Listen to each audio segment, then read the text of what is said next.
die laptop niet. Hallo. Hi. Hallo. Ja, ik ben er straks voorbij, maar kom even hier. Somebody told me I had to be here 8:30. 8:30? Yes. Hij draait al. Hij staat op het plaatje, dus straks kun je schakelen. Because I'm always late. Opname gestart worden. I think we're starting. En Teams staat ook al klaar. We're starting at 9:45. I don't know why I was told differently. Anyway. Is there an internet in here? Yeah, there is. Teams links. I think there's also internet for guests in theory. Yeah, there is. Staat hij al klaar. Alleen maar straks join te doen. Dan is hij klaar. Dus dit werkt ook al. Alleen het geluid, ja, dan moeten we boven de 2 microfoons meenemen. Die van die reude, 1 blijft relatief kloten, maar 2 is beter. Oké. Dus er zit toch iets in die reude instelling, denk ik, de dB of zoiets. Waardoor je... Ja, ik kan er straks in de pauze rustig aan koppelen. Ja, we zouden 2 gebruiken. Het gaat er nu om dat een meisje het even Ja. heeft, de openingen verder. Ja, nummer 2 doet het gewoon goed. Okay. Livestream draait al, als hij zijn Teams heeft gestart kan je inloggen. Maar dat doen we pas straks. Dit draait, alleen dit is natuurlijk niet zo heel snel vaak. Dan kun je zoveel wat wij power hier hebt, 65%, dan haal je het wel, de eerste. Moet ik nu al? Nee, nu niet. Oké. Absoluut niet. Hier is die opening en er is straks nog pauze en noem maar op. En dit is 65%, die haalt het waarschijnlijk al. En deze is 40%. Nieuwe batterij, dus die gaan naar mee. Laat maar gewoon staan. En qua kleuren zie je een beetje blauwig? Ja, het is een beetje kut kleuren hier. 400 zal wel warm zetten. Nu straks wel. Even dit nog oplossen. Hoezo? Laptop zien. Ja, maar wij moeten naar boven, joh. Ja, oké. Wij moeten naar boven nu. Dus we kunnen niet meer maken. Ja, Esmee, zij zit er ook bij. Er is een obscure instelling natuurlijk die net goed check. Ja, maar als je dan de vorige keer anders ingesteld, dan denk je alles goed op en dan... Moet je al bijna als met een budget capsule, dat was weer reset met voedselstellingen. Ja, maar ja, dat is ook een beetje de roestigheid van de vakantie. Daarom gaan we niet meer op vakantie vanaf nu. Nee, dan gaan we naar boven. Ja,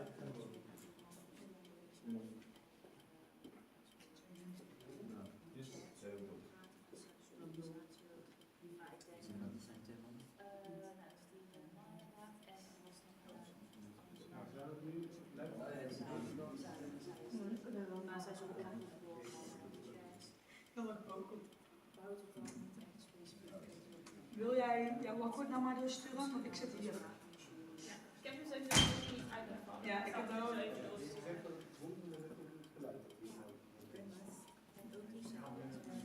wil ook al even zeggen, dat ik gewoon aan.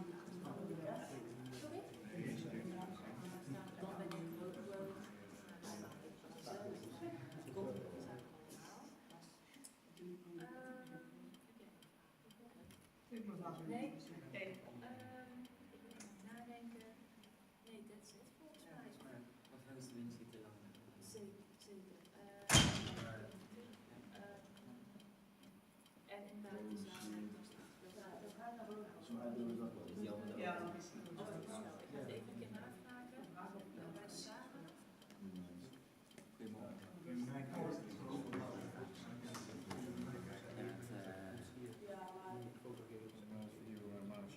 De tech daar. Ja, ziet er goed uit. Yep.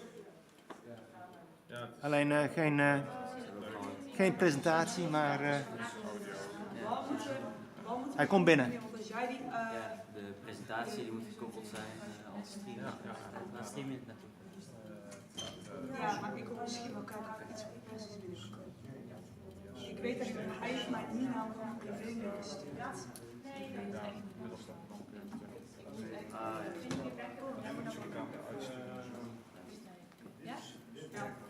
Maken jullie ook? Dan hebben we geen mail van moet u dan wel? Moet wel afsluiten?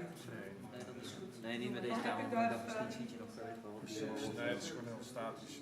Net gewoon op zoals wij het identificeren. Ik wil heel snel stil op de ruimtes aan.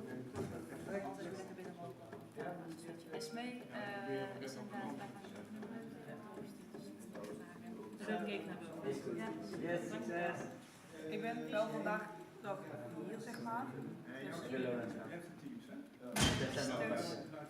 Ja, mijn stem is een beetje raar. Gisteren was het nog erger. Gisteren was het Het is rustig aan. Nee, ik ben afgelopen weekend zeg maar weekend gekampeerd en feest en gezwommen, dus ja, dat kan je niet. En ik heb hier ook heel leuk op de camping geslapen, dus vinden jullie het niet mooi dan? Ja, wel. Kijk sexy. Dankjewel. Ah, top. Ook niet. Het gaat alles aan elkaar toe. Nee, ik ben hier alleen voor de sfeer.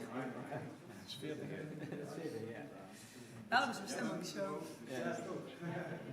Alright, nice. Maar als je straks vragen hebt, dan moet je mee de kapitein zoeken. En zo dadelijk even... Maar jij mag niet zijn. Ik moet hier dadelijk de hele tijd zitten. Sorry. Mijn laptop staat al in TP. Zien jullie van Bamma? Top. Wat?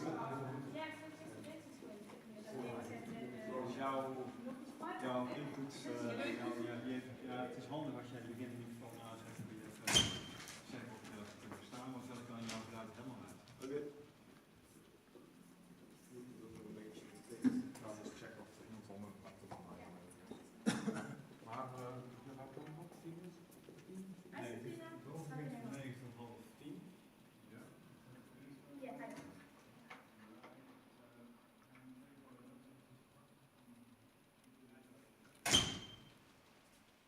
I think there should be a row of like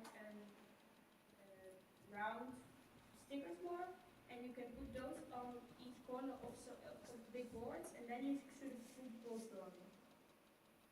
But Sarah had the stickers. The poster boards are already between standing tables, between the red tables. And the posters are in, red tables and upload, and then the green boards between them. And then the posters are in the storage room in Atlas. So I think that's what Sarah meant. Okay, if there's anything else, then just call me. Okay, good luck.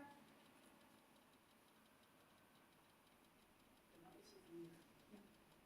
Maar dat komt nu out of the world komt nu aan. Als het goed is van die zelf, wat de laptop doet, dus hij vindt hem ook gewoon in het kastje doet, maar deze weet ik nergens. Dus als je hier probeert te veranderen, wat dan ook, dan weet je het niet. Hoi.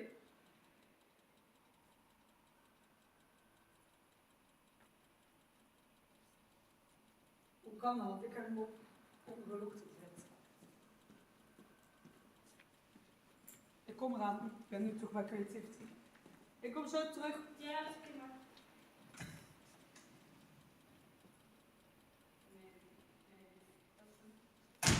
Annelieke, Ja. je laat het even gewoon helemaal zo staan. Volgens mij zou je het gewoon zo even moeten doen.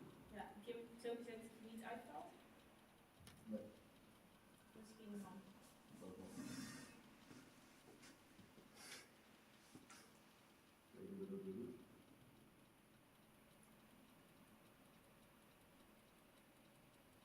Bij instellingen en dan screen en display.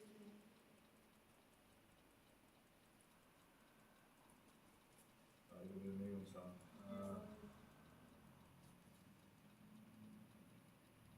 Ja, dan zou die ziet niet echt een slaapstapje dan denk ik dat. Dan, allebei aan.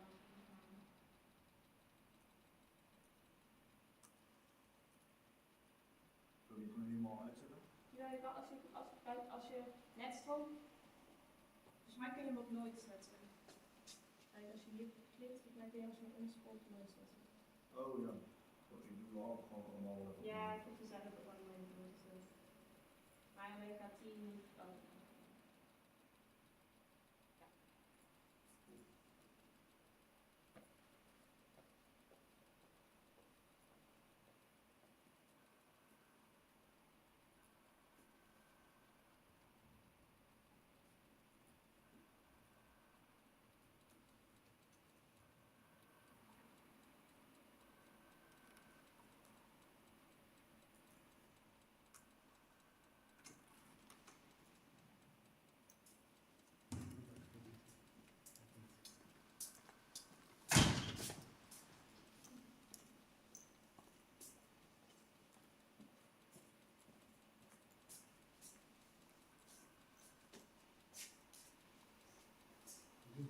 Nee, hij doet niet. Het hele scherm reageert niet. Want hij ziet hem wel, zeg maar. Hij ziet wel dat hij uitgesloten is, iets anders. Maar op het scherm kun je niet zo goed zien.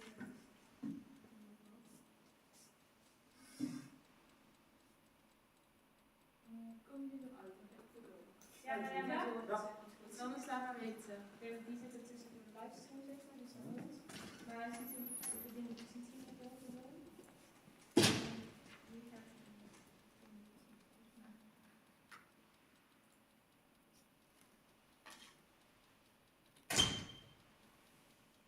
we hebben ook geprobeerd om zeg maar te veranderen, maar je kan ook geen andere invloed selecteren of zo.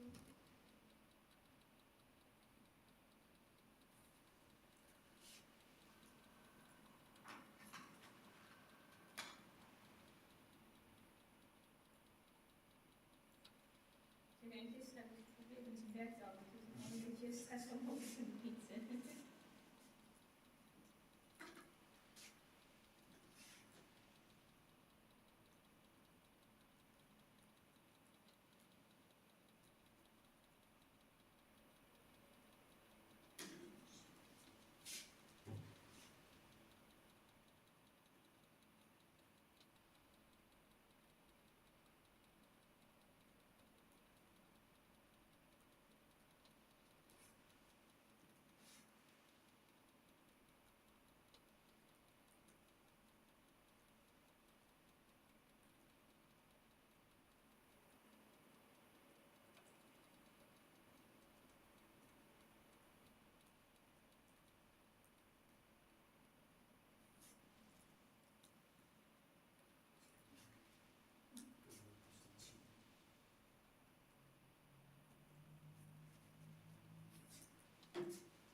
Ja, oké.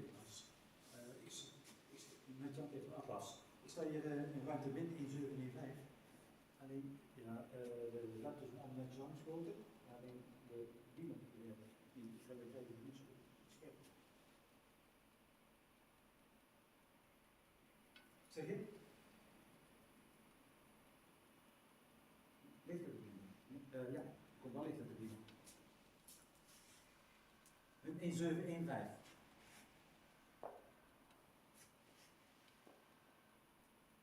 Ja? Oké, hoi. Nee,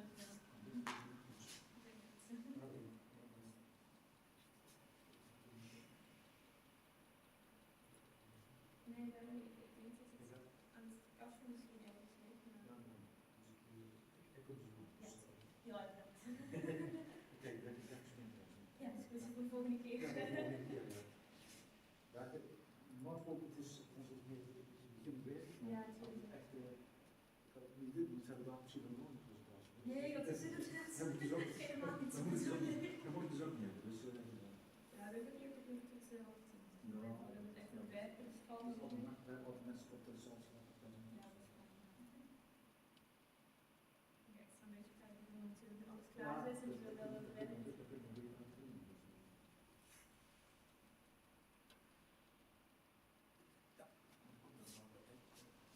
Ja, dus de lamp is wel aan. Zeker tijdens echt een input, ik krijg normaal gaan niet en dat is wel speelt.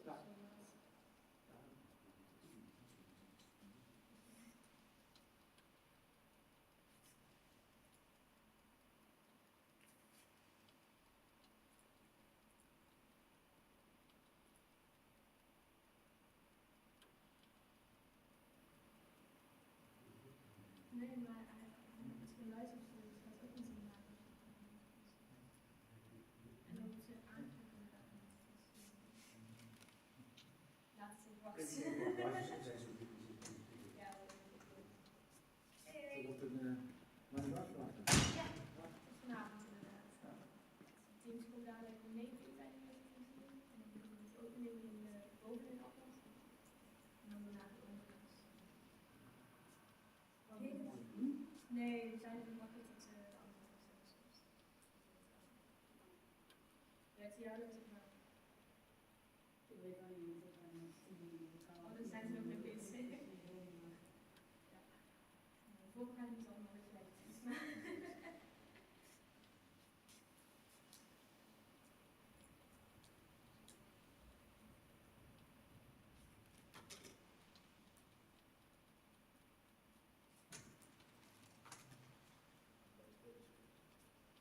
Nee, ze hebben budget. Ik moest checken of ze zijn gebeld, maar dat is dus gebeurd. Ja, dus persoon. Oké.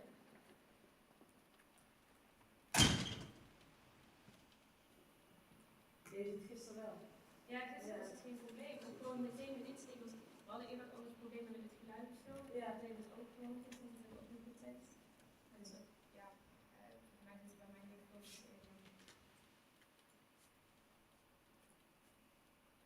Ik kun je aan jou van haken of ze in de hoek kopen. Of wat? Of ze er aan een eind van de dag. Oh, natuurlijk. Stuur dan een familiegroep en dan heb je dat stuk ervan. Ga erin. Wauw. Hoi. Hey. Dit is Is Suzanne daar? Ja, oh, we staan aan het einde op dat blad. Ja, we zijn aan het kijken hoor. Dus dat is Ik kan niet eens doen, hè? ja, dat kan je voor de livestream intussen. Maar gisteren deed het iets. We hebben het gisteren allemaal getest en dus toen bedenkt ik dat het een Electrode Fabrication. Hij stuurt sowieso niet uit. Nee, maar het hele kastje, zeg maar, wat je ook probeert bij de vernieuwing. Ik weet het nog niet hoe je daar doet. probeert het gewoon uit te leggen. Genieten van de show. Ja, hij ziet hem hier wel. We zijn het wel.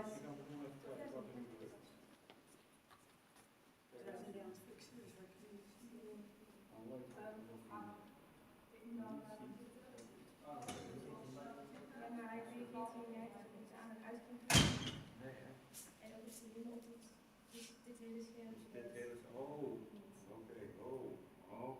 Wat eigenlijk verloopt dat het niet aan de laptop. Nee, je kan ze erin, maar als je dus heel niks doet, Ja, dat is natuurlijk niet fijn, want dat betekent dat waarschijnlijk.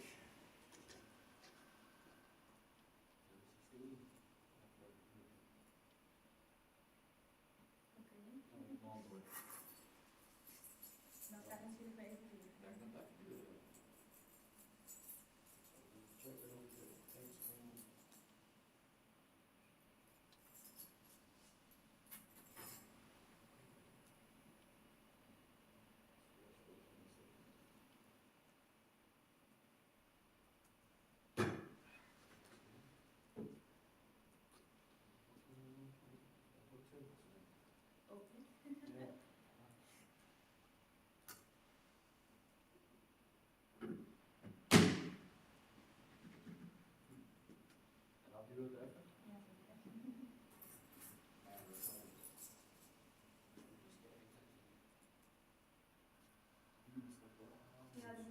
Hij heeft nu gewoon gereageerd.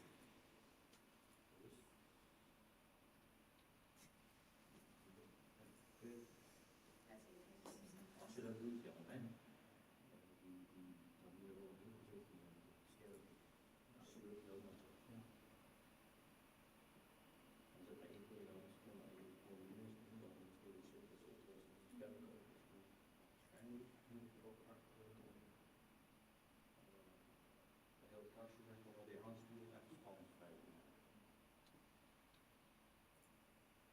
Dat is het nieuwe AV, dat is een nieuwe leed van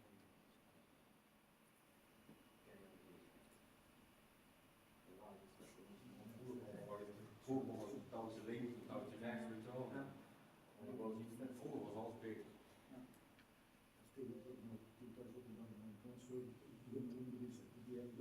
Nee, maar pak maar. Pak mijn telefoon, begin maar niet zeggen. Ja, pak eens. Yes, of course. Pak maar de laptop, als er iets kapot is, dan dat is eerst wat ik vraag, dan heb ik het schoon gehad, maar als ik dat even nog even kan doen,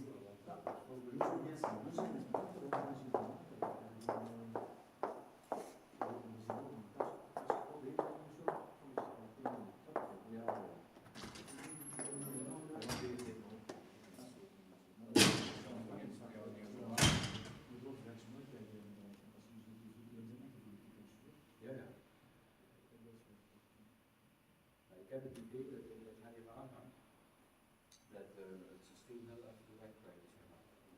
Vaste blijven zitten in de dingen en dan op een gegeven moment zoiets heeft van totaal niet meer refreshed, zeg maar. Dus, en dan krijg je misschien wat anders mee. Ja, dan het apparaat weet natuurlijk niet dat niet goed is. Ja, ja. Nou, dat is stap 1. Ik denk dat die klaar is. Of hoe is het? Nee, dat dacht ik niet. Die snap ik ook wel.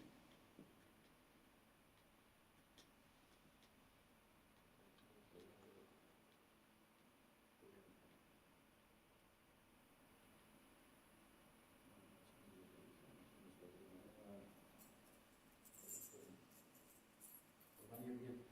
Begin in principe om 8:10 met de pitches. Ik zal zo terug met het team. Oh, oké. Ah, dat is Dus wel. we zijn het uitbegonnen met alles. Ja, nee, duidelijk. En dat is ook goed. Dus echt om dit soort dingen te spelen. Ja, zeker. Dat had ook wel even verwacht dat er nog iets verder over heen is. Trust in you. Moet ik aan de in blijven zitten? Ja, laat maar gewoon zitten. Misschien is ook dat het probleem niet mogen zijn, zeg maar.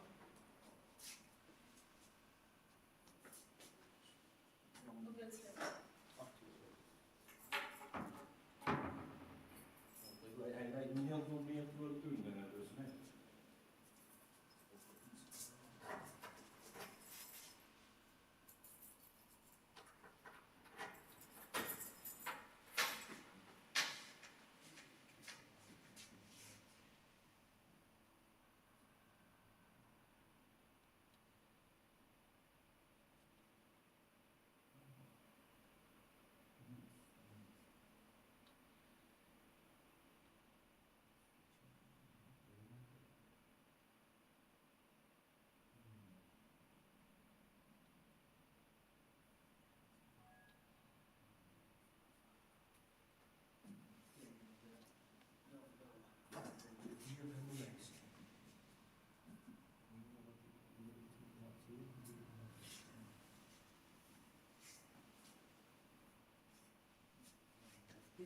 Hoe doen we dat?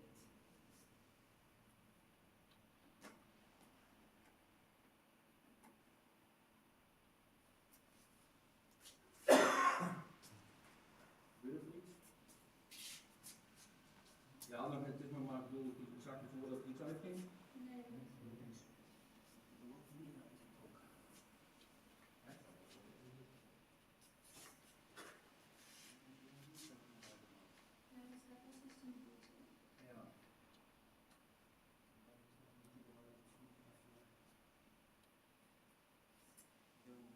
Wachten.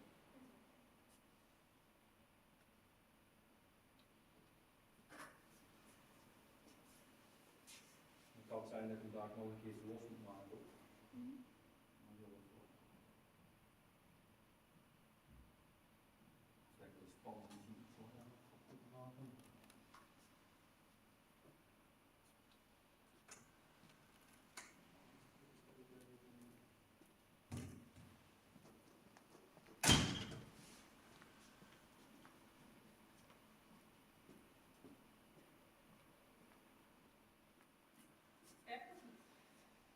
Kunnen we op de laptop doen? Nee, dit niet aan de laptop. Nee, dat is niet aan de laptop. Aan de dingen zelf. We hebben nog even de tijd. We hebben nog even. De kans geven naar de. En anders moeten we onze leiders doen.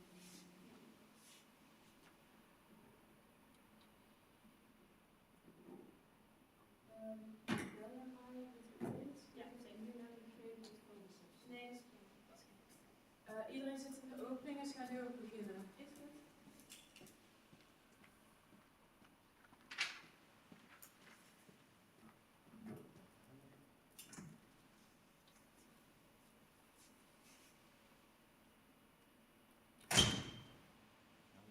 Echt heel erg rigoureus worden. Je moet echt een tweede spanning allemaal.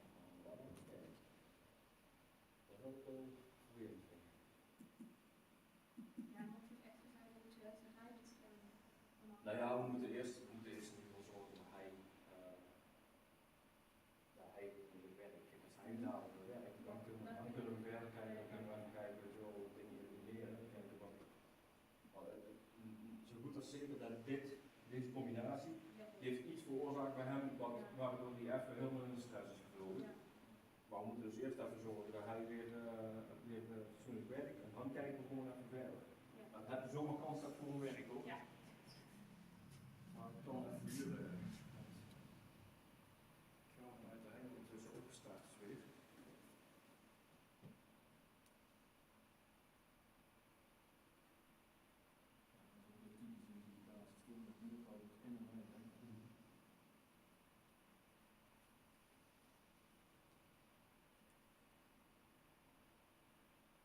Dat is een goed teken. En dat is een goed teken. Dat betekent dat het systeem bereikt. Kijk, die maar eruit. Oh, dat gaat helemaal niet. Ja, ja. Ja, nee, ik heb alles gaan doen. Dus dat is in ieder geval. Dat zie ik zo. Dus we houden gewoon de kwestie van nu aanzetten en dan zou het alles goed is. Ja.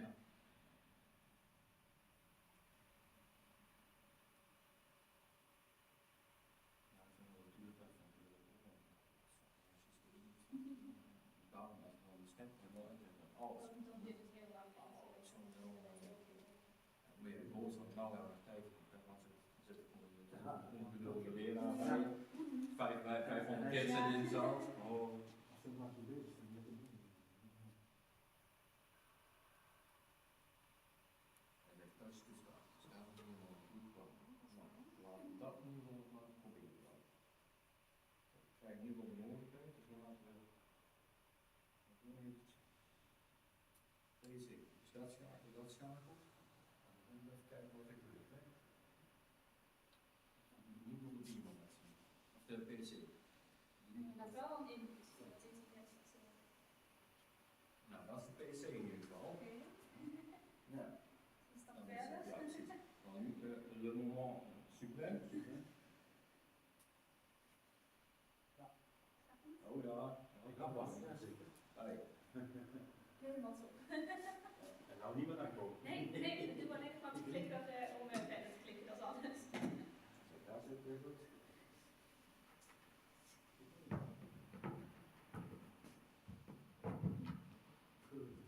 Ja. Maar dat is ook gelukkig voor mij, hè? Ja, wij zijn er nou heel blij mee. Wat is de vorige keer dit keer rond die kabel om te verkloten?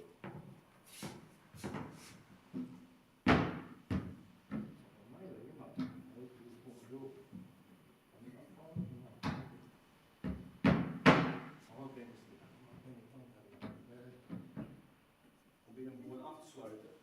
Nou ben ik al, ik word helemaal gek van. Ik ben niet de hele week, ik ben een dementeren hoor. Nou, daar gaat dus niet op.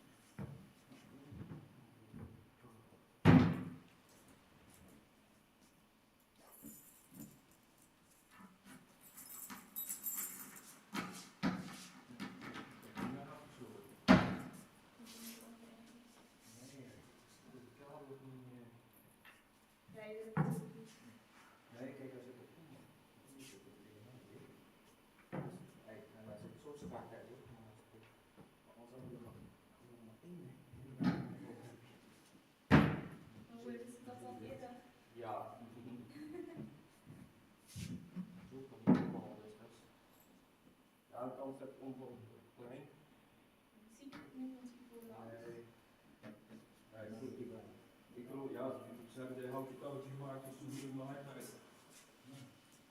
Nou, terug weg dat daar veel meer schat. Dus ik heb gewoon laten staan en alleen maar kijken. Ja, dus ja, nu ben ik kijken. Gewoon, nee, het was waarschijnlijk zo goed als zeker dat die. Die gewoon net een Ja, meegegeven. precies. Heel even misschien een kijkje informatie gemist ergens en dan is ja, dan weet je het niet meer. Ja. Ja? Hey, veel plezier ermee. Yes, dankjewel. Dan vergeet niet om jouw collega te updaten, want die was een beetje zenuwachtig. Die komt dan. O jee. Top, dankjewel.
Oké, ja. Laten we daarbij maar gewoon staan. Oké, top.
nice. Ja, dank je. Dat ging het goed, hè? Ja, Oké. echt nice.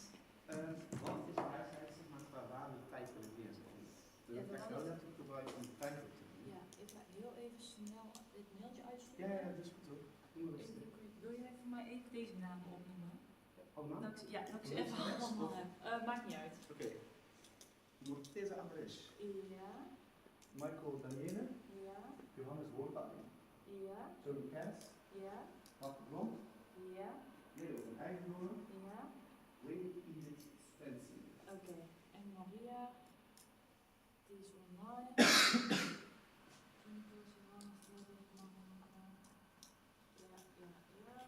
Ja, oké.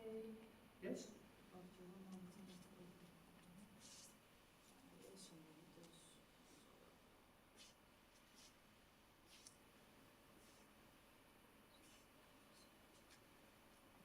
Ik vond het goed gaan. Het ging echt nice, echt lekker bezig. Ja, leuk. Doet het geluid ook niet? Is het een test? Weet niet, Sarah zei van wel. Oké. Ja, tuurlijk. Dat is wel. Dus ik moet dus uitzien daar.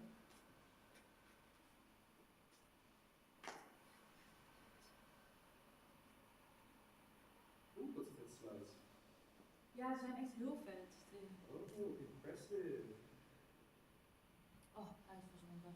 Oké. Klikt het ook? Ja. Veel.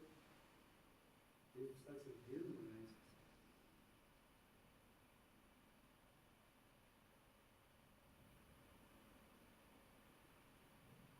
Is er überhaupt goed iemand geluid uitgelegd? Dat moet te zeggen, geen idee.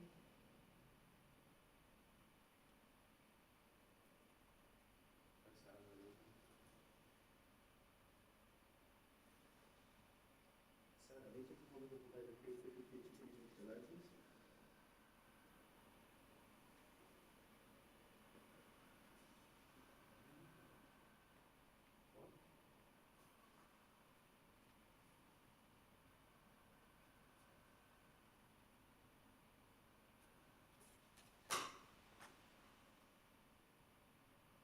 Oké, thanks.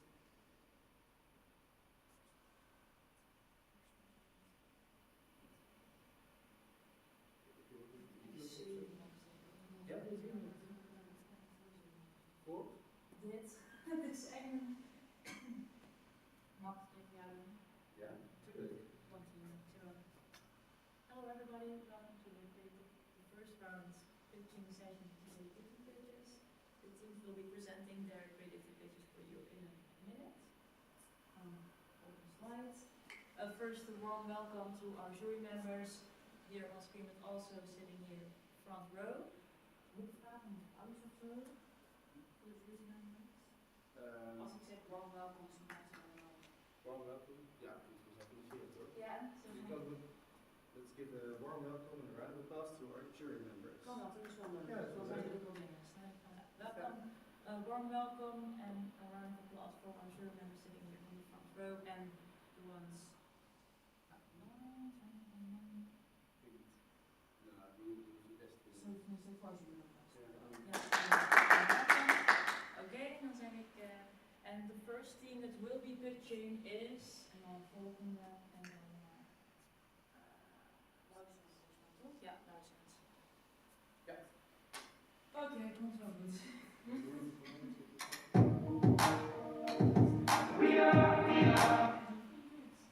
Top. Oké. From the beginning. Nou, ging goed hoor dan na? Ging goed hoor.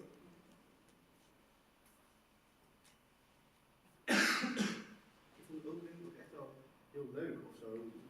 Ik vond het best wel natuurlijk gaan Ja, of zo. ja, Niet ja. echt zeg maar. Zo Het was wel ingestudeerd, maar weet je wel, voor mij gevoel dan veel natuurlijker dan wat ik heb dan bijvoorbeeld van vorig jaar, weet je wel, echt veel natuurlijker dan vorig jaar. Het Het was was wel echt wel. hele vibes, anders vond ik het zeg maar. Ja, Ik heb natuurlijk, ik weet het met mij ook, dus ik weet wel hoe ik erover denk, dus Ja. ik weet het voel. Ja. En zeg maar, voor mijn gevoel was het ook wel meteen helemaal. Het stond ook gewoon, weet je wel, je krijgt de zaal en het is gewoon. lekker bezig toch? Ja. Oh. Leuk. Oké, de timer. Hoe wil je? Ja. Ik had net met Menno was ook. Ja. En hij zei misschien kan je hem hier op een Je stoel kan hem ook zetten. hierop zetten. Maar kijk, de teammember moet hem ook zien. De Ah, ja. teammember wil een indicatie van hoe lang Van wie ze is nog het? Oh, dat is hebben. die bedoelde laptop. Kun je dat niet beter die een stoel zetten? Wat moet hiermee gebeuren? Dit is gewoon deze. Oh, Ja, dat is oké. gewoon die. Moet Nou, je deze dat is zeg maar wel- gewoon zo schuin neerzetten. Snap je wat ik bedoel? Ja, wacht, dit kan ik doen. Misschien moet dat doen. Maar we moeten even opletten met die kabel. Die niet uit. Ja, die moet niet uit. Ik heb die stoel nog niet naast zetten. Goed zo.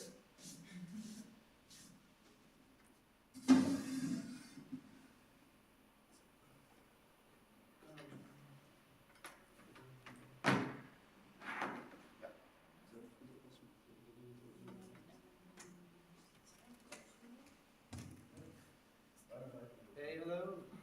Hallo. Laat zien. Zo. What's up? Dit is wel echt gevaarlijk. Want de Ja, teams dit is staan niet hier handig. langs. Nee, dat is niet handig. Hier heb je gestopt of wat? Oh, dat is veranderd, ja. Wat goed. Oh, ik ben echt wel blij dat jullie ook in deze ruimte gaan. Allemaal waar ga jij zitten? Ik ja, dan moeten we, want hier komt dan een timer. Denk ik, zo. En dat ga ik doen dan. Ik denk niet wie daarvan over is. Ik doe in ieder geval die MS Teams. Ik ben de timer. Ja, Frans. Oké, daar komt dan een timer van 4 minuten. Dus ik zeg zo van, oké, ik ga nog één keer naar 5 minuten. Ja, ja. Want ik moet niet de 4 minuten. Zodat je even lekker hard praat. Ja. Ja, maar als we achter Krijg ik de microfoon? denk ik niet. Niet? Ga er maar niet vanuit. Nee, Dan moet oké. jij even afpraten dan. Ik ga wel achterin staan. Ja, ja. Oké, dan daar. Ik ga even jouw instellingen veranderen dat je scherm niet hebt. Heb je dat? Ja, natuurlijk. Hello everybody and welcome to the first session. Nog allemaal? Hello everybody. Maar dan zit die volk hier niks zo van. Je weet niet dat moet jou heen branden. Wat? Is het te hard? Nee, helemaal niet dat. Nee? Nee, nee. Oké. Hello everybody and welcome to the first round of the pitching sessions of the creativity pitches. The teams will be presenting their creativity pitches in a minute for you. Opening is voorbij trouwens, dus we komen daar rustig hierheen. Wat? De opening is voorbij. Ja, die komen zo aan. Okay. The teams will have 4 minutes to present their pitch to you, and after that there will be a Q&A session of 8 minutes led by our jury chair, Tony Kass. But first, let's have a warm welcome and a round of applause for our jury members. En dan klik en dan zeg ik helemaal. Moet ik klik, klik, klik? Nee, we hebben gewoon een klikker. Die heb ik in eerste instantie vast, dan klik ik verder. En die geef je gewoon aan. En dan wil jij geeft die door aan de pitcher. Aan de pitcher. En dan? De rest van het team komt hiernaast staan. Die gaat daar zitten. Oh ja, die gaat hier zitten. Wat moet ik nou doen trouwens? Ik moet voor die MS Teams, maar... Niet zo goed. Oké. Jij moet zorgen dat Ja, maar ook de ik de tijd hele tijd blij dan kijk. ben ik een beetje overal nergens. Ja. Dat is goed. Ja? Oké, ik zal het And then our first team that will be pitching is Lausanne. So I would like to welcome the pitcher and the Lausanne team to the stage. Maar dit was echt wel prima. Als iedereen gewoon zijn mond dicht houdt, dan is het echt heel goed. Het is makkelijk als je keyboard zeg maar. Dus kijk, als je nog gewoon 10 seconden even probeert. Is mee? Wil jij mijn telefoon zeg maar naar? Ik ga daar zitten. Ga je daar zitten? Oké. Speel jij maar mee. Zo, half. Dan heb je het wel los. Dan fijn dat het na. Plus. Zullen we dat zo vertellen? Maar het was.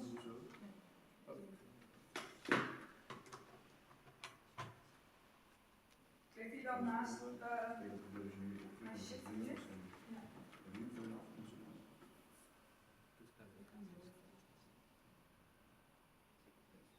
Top. Oké, dan moet ik even snel... 7 minuten. Yes? Ja, dat is goed. kun je die instellingen aanpassen dat het scherm niet uitgaat? Ja, dat is wel. En dan moet je hem daar zeg maar zo neerzetten dat het presenter het kan zien.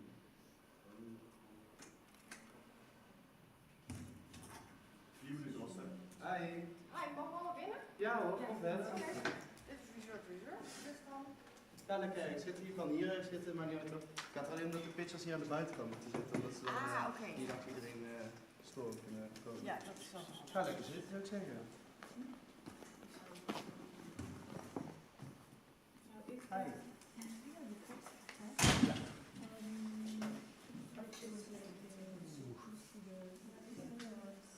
Yeah? Yeah, of course. Like it's just a normal like clicker thing. I've never used that. Is this one? Sorry? Oh, you don't have to use it if you don't want. No, Like, I mean, you could like if you use it like you can be here. yeah, that's what we want. Use the room, you know. I won't Ja, at we the komen. slides. Yeah, Ja, ik weet dat je als echt een Ja. beetje de micro zo. From that one, I think it's yours. Blijkbaar. Yes. Yeah. Yes, this is going to be your slides. Also perfect. Yeah? Yeah, okay. Yeah. So, done now. This is going to give an introduction first about who the jury is. And then we'll have your stage, your party. Okay. Yeah, there's going to be a timer over there. That's Simon, who's keeping track of the time. Okay. So that- Nee. I won't look at it. It's stressful. Just like we like have to catch up in like 15 minutes. Like we go the rest of the stuff. So yeah. Tight schedule. I think so. Done that? Is it 4 minutes? Like to the seconds? Or is it like- If it's like 4 and then It's like at 4 minutes I will be saying like guys, your time's up, so round up, and then you have like time to finish your sentence, or maybe finish your slide at 4 minutes like yesterday. Okay, so like when we practice, it's less, but okay, yeah. we know that we Yeah. never It's a lot extra I things, would be like 4 minutes done, but like from the Yeah. time of your sentence and then Hans, like story. It would be easier if I said there because then it's more visible to see this. I think Welcome. Well, maybe no. Here Just you have because like the of overview now I also You can take a look at if you have any This is fine. questions. Yeah, that's fine. Here's also the planning of at what time what pitch will be, which team will be attending, so that you can see like, oh, I need to grade the next team. So you can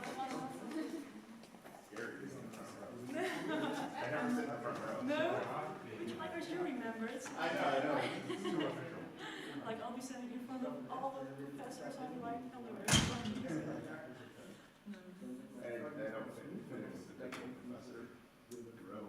Oh, but they're all like really nice. So it's I try to be professional. Dan maar. Is er also een time slot for expressions of yeah,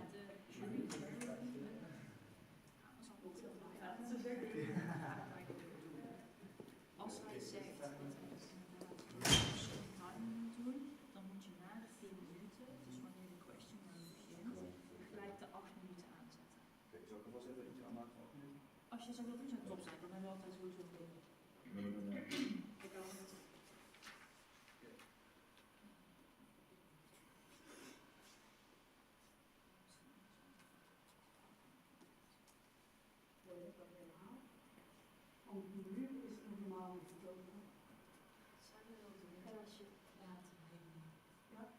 Je kan ook dan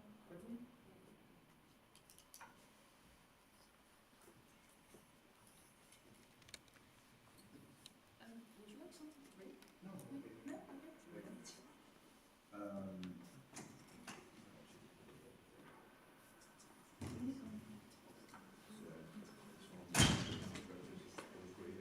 Dan heb je de microfoon, Peter.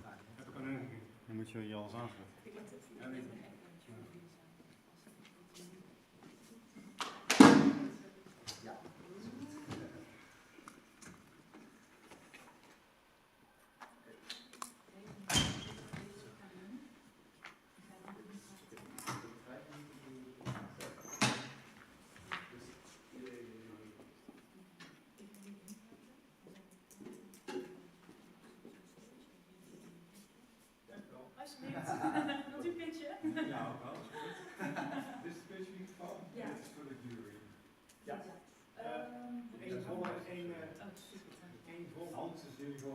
geven aan.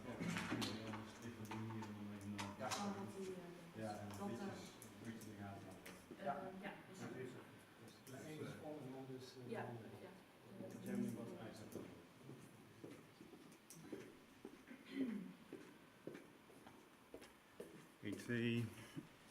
Testing. 1, 2, 1. Staat er een speakertje aan, Peter?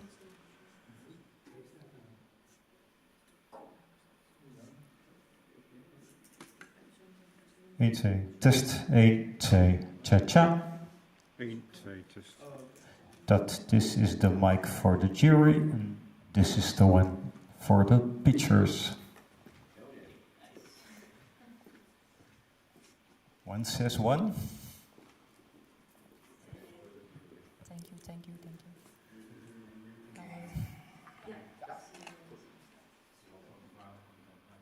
Ja. Ja, die maakt het kans, ja. Zie je mij al dat ik hier klop? Nu ben ik waarschijnlijk niet.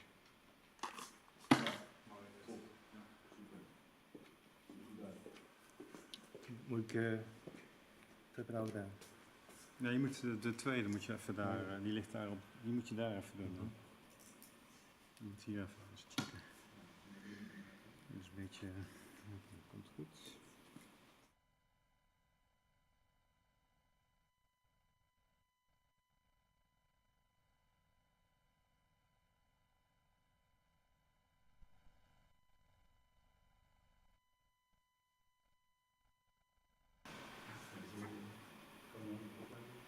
Wie gaat de eerste presentatie? Wie gaat de eerste presentatie geven online? We hebben de eerste helft geen online.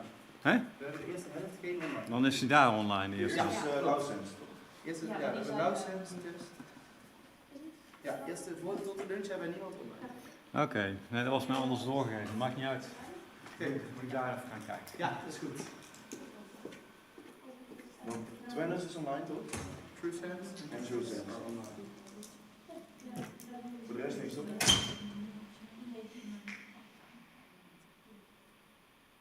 Voor de rest is niks online toch? No. The first round are also going to go through. Yeah, no, the first two, the second Are you round excited to will be hear online. all the pitches? I am. I mean, here's the back online. Yeah, I know, right? Were any of you guys around all that? No, it's like, because that was 2019. Yeah. That, no, that was, I think, my first year of university here, so I was not like, No. I didn't even know that this existed, you know? Yeah. So, yeah, it's really fun. The most exciting thing is the here. Right? I know, because like last year it was, like, the last minute, municipality, no, you can't do this, because like, that really, it just sucked, you know? I feel like you guys Yeah, I know, yeah. That was, we like got everyone from Schiphol and also Utrecht the next morning. Oh, it was a hassle. It had to go well, you know, like everybody had to be here because it was possible. It's possible. Sorry.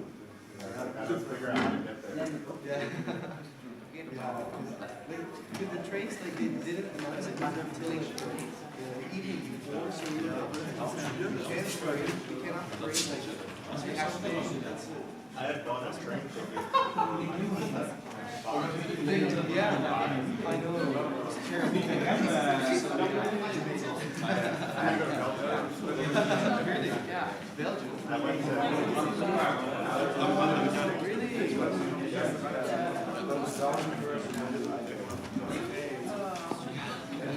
See, like, I guess it wasn't after I came. I just did the holiday. And I knew there was a bus. oh yeah. So I was like, can I get this? Yeah. Oh yeah. Okay. Too smart. Thank you. I tried to get all of Yeah, I know.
Je kunt ook hier zitten. Ja, dan moet je pitchen. Dus ik denk dat het wel moet pitchen. Kijk, het is staan.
Hier ook niet zo.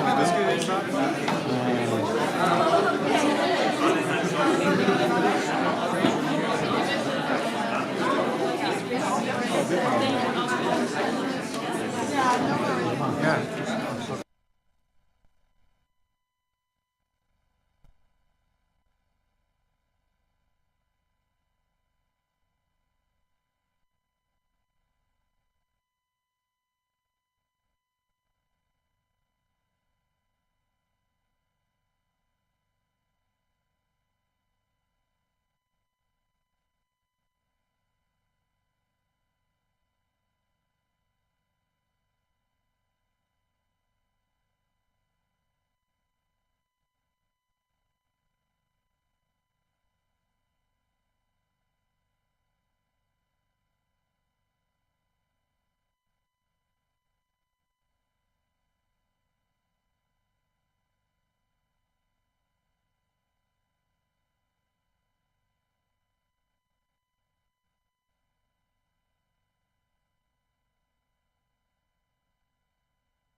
Hello, welcome everybody to the first pitching session of the creativity pitches. The teams will be presenting their creativity pitches to you in a minute. But first of all, let's have a warm welcome and a round of applause for our jury members.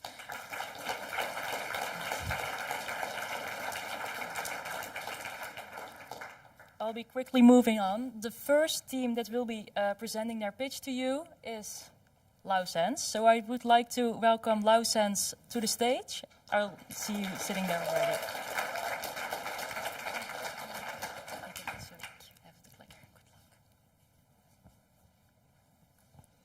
Good morning, everyone, and welcome to Lausense Creativity Pitch. This year, we are facing a syndrome with high variability and for which detection time is crucial to save the patient. Considering this, our team designed a device which is highly sensitive, user-friendly, and for which the detection time is short. Indeed, our solution consists of three main parts: the bioassay, the microfluidics cartridge, as well as a reader with its auto-focusing image processing software. We strongly believe that the modularity of our system is the way to go from a proof of concept to use in the lab to a real clinical application. First, our system puts together the phenomenon of extraordinary optical transmission, EOT, with a sandwich immunoassay. Functionalizing both our chip surface and gold nanoparticles by spotting anti-IL-6 antibodies, we can detect the presence of the cytokine by simply counting bound nanoparticles on specific areas of the sensing platform. Indeed, based on this transmission principle, we can visualize binding nanoparticles using high-intensity heat maps. To strengthen the bond between the substrates and the capture antibodies, we use the functional polymer, MCP2, allowing us to retain the molecule of interest for a longer duration in close proximity to the surface, this leading to both stable and reproducible results. Microfluidic is an essential asset when aiming for low time to result, as it allows the system to overcome the limitation of diffusion time. After placing a chip in our PDMS cartridge, we can deposit the sample above it using a pump. As this pump generates a flow through the channel used, we can actually decrease considerably this detection time. And by pushing the sample back and forth, we can retain the maximum of the analyte. As you can see on this picture, our cartridge has 3 channels allowing for multiplexing. We want to point out how important it is to be able to detect a signature composed of several infection markers for early-stage sepsis detection. To the best of our knowledge, non-single marker has proven robust and reliable results in the clinical setting so far. Using a CMOS camera, we can easily capture images of our chip, still sharply visible through the PDMS layer. Then, we correlate the IL-6 concentration to the number of bound nanoparticles on the spot. In fact, as this number increases with time, we can actually use the slope of this relationship to get our results with very short incubation time. What makes our sensor unique and very valuable is the integration of all components into a compact 3D printed reader. Then the user can easily interact with the reader system using the graphical user interface. On top of the autofocusing system we have developed, this interface also allows for controlling both the microfluidics and the image processing. Thus, our device requires minimal manipulation from the user and no expertise in the field to get reproducible results. All in all, from a very minimal amount of plasma, the user only needs to add the reaction buffer and the nanoparticles to the sample before loading it, then choose the region of interest to measure, and finally wait for the result. And now, I hope we have convinced you of the potential of our device, and thank you all for your attention.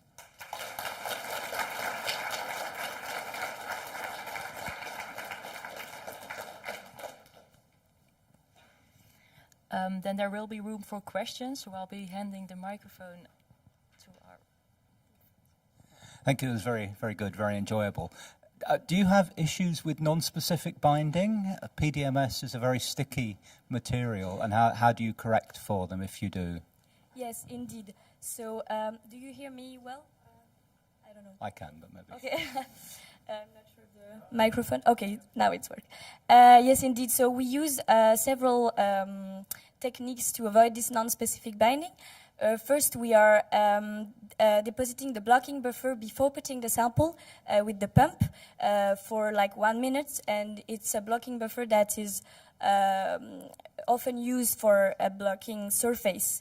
So this helps to avoid first non-specific binding.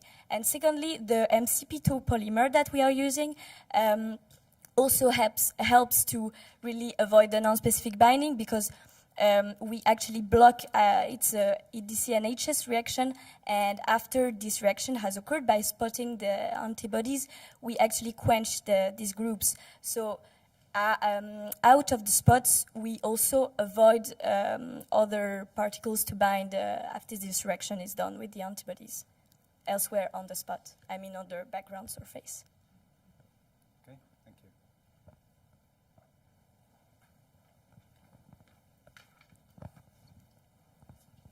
Thank you for a nice presentation. You quickly mentioned something about a heat map. I didn't quite catch what you used that for. Yeah, indeed.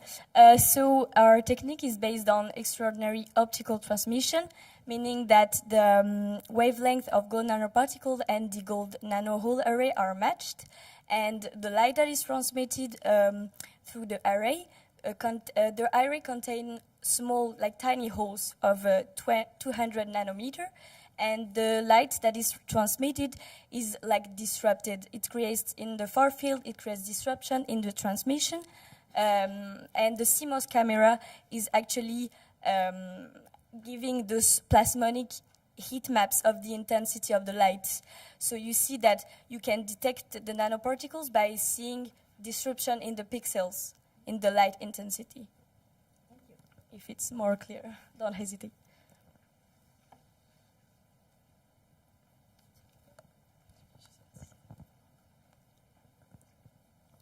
Thank you again for the presentation.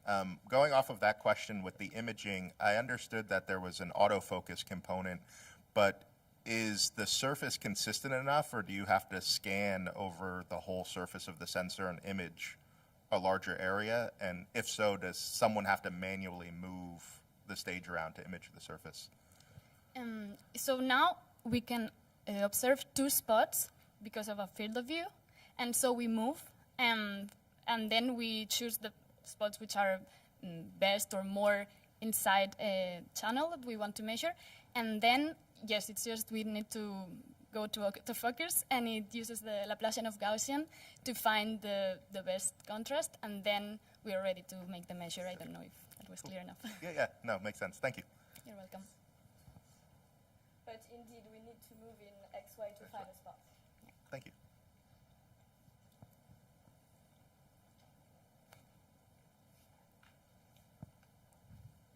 Are there any more questions from the jury members or maybe someone in the audience for the team?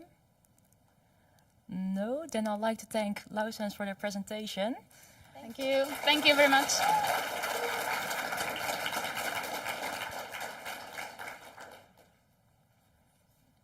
And then we'll be quickly moving on to the second team of today, and that's Team Test. So I'd like to welcome Team Test to the stage.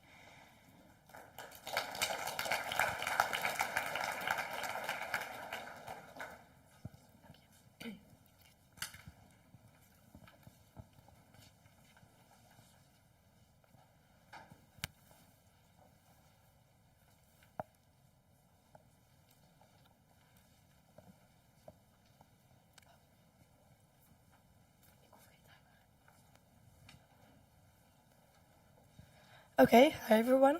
My name is Britte, and on behalf of TEST, I will present the concept and creativity of our biosensor for detecting sepsis in an early stage. Okay, sepsis is a worldwide life-threatening disease caused by inflammation. Therefore, in this competition, we will measure the biomarker IL-6 to detect sepsis in an early stage.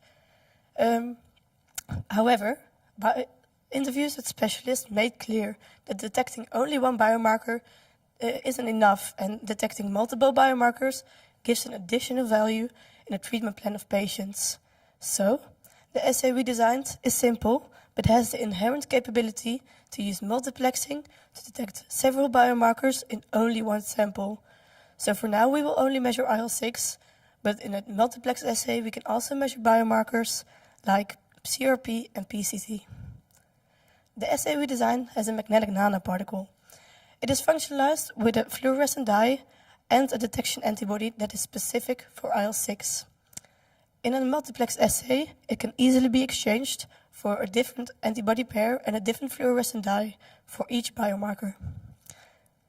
So this particle is together with IL-6 in solution. It will, while there are capture antibodies immobilized on the surface of the cartridge.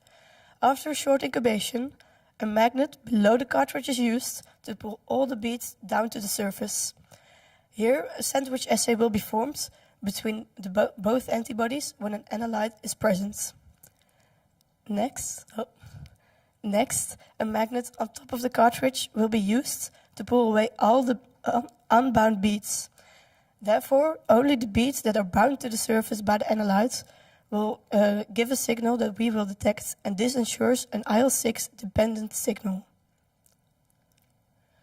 Okay, so the entire process will take about 10 minutes, and first we will mix the bead solution together with the IL-6 sample and pipe it into the cartridge. Then the cartridge will be inserted into the sensor and it will be blocked off to block off any excess light. Next, the magnetic washing step will take place by mechanically moving the magnet towards the cartridge, and afterwards we will measure the sample with total internal reflection and the laser lights. And finally, the result will be shown on the screen. So the way the sample gets measured is quite easy. The laser light will go towards the cartridge at a specific angle to create total internal reflection, and this creates a evanescent wave at the surface of the cartridge. Therefore, the beads will start to scatter the light, and the fluorescent dye will start to be excited and emit light. Then the light will go up to the mask and be measured by the photodetector. In a multiplex assay, a bandwidth filter will be used to differentiate between the different fluorophores for the different biomarkers. But the same laser will be used to excite all these fluorophores for the different biomarkers. So to conclude, our biosensor is novel because it uses fluorescent detection with an easy expansion to multiplexing. It has rapid detection by integrated magnetic washing, and it has a proven feasibility. Therefore, our biosensor is a step forward in detecting sepsis early.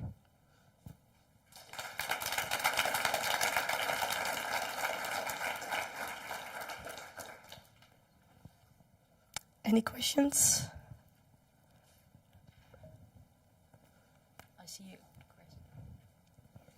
Yeah, hi, very nice presentation. So the first question is the standard question. How good are you in avoiding the non-specific adsorption?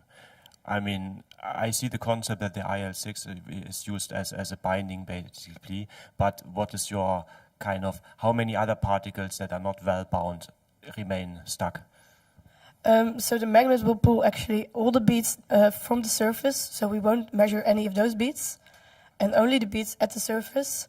And the beads won't stick to each other because we use anti-fouling by biotin pech, and therefore they won't stick to each other, and we will only measure the bound beads.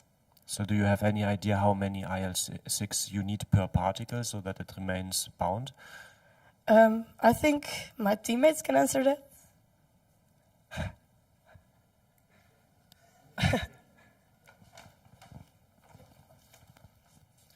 Well, we checked with a microscope for also the free particle movements of those beads, and that pointed out that we didn't have any multivalent bonds, so we only will need like one IL-6 per bead to leave them stuck. All right, thank you. Hi, it's a very nice talk, thank you. You need, in your current format, for the user to actually add reagent, add the labeled antibody to the sample. And in real life, that could lead to a lot of inconsistency. So how do you see eliminating that step? Yes, so we thought about it already, and we would like to dry the beads solution in the cartridge, so the user would only have to measure, pipette the IL-6 sample into the cartridge where the beads are already in, and then they will mix and direction will take place.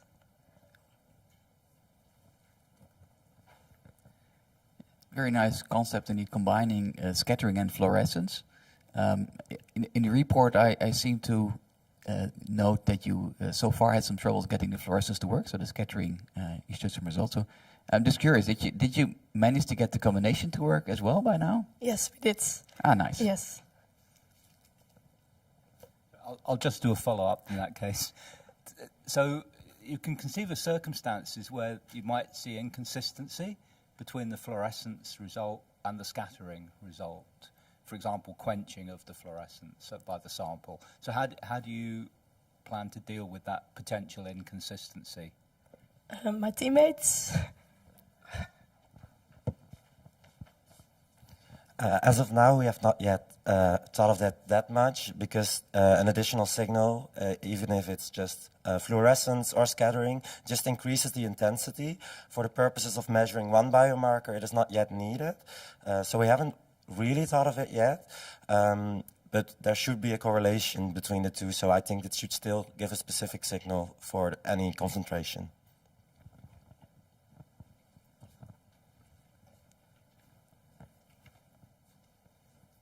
Thank you for a nice presentation. I did not read your report, so I'm really curious about your detecting limit and your sensitivity of your device. Okay, another teammate from the other part of the team. We were able to measure like upper limits, but at lower limits we had problems with reproducibility. However, also our photo detector broke down last week, which made that we had to use another one. So we weren't really able to quantify our limit of detection because of circumstances we weren't able to control.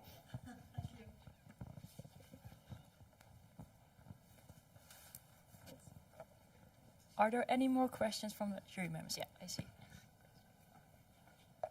Thank you for the presentation. I also didn't read your report. I was wondering, how do you solve the problem of working with low volume samples? I assume for the number of the beads you put into the solution, you might need more volumes of the samples. Yes, so the sample we currently use is only 13 microliters, so it's not a lot, and the entire volume that fits in the cartridge is about 50, so the rest is only a bead solution, but it is true that more beads will give a better, will mean that more IL-6 gets bound, and then maybe it works better.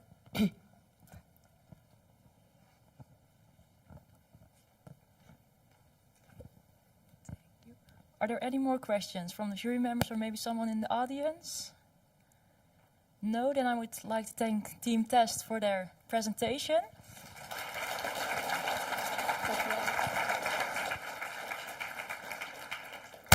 And then we'll be moving on to the next one.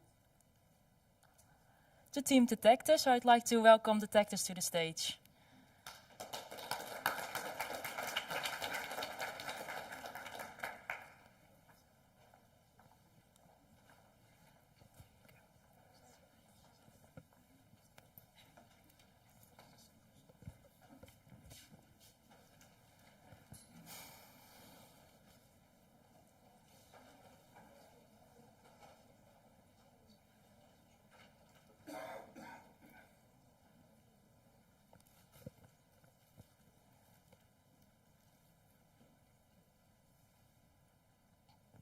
Are we ready?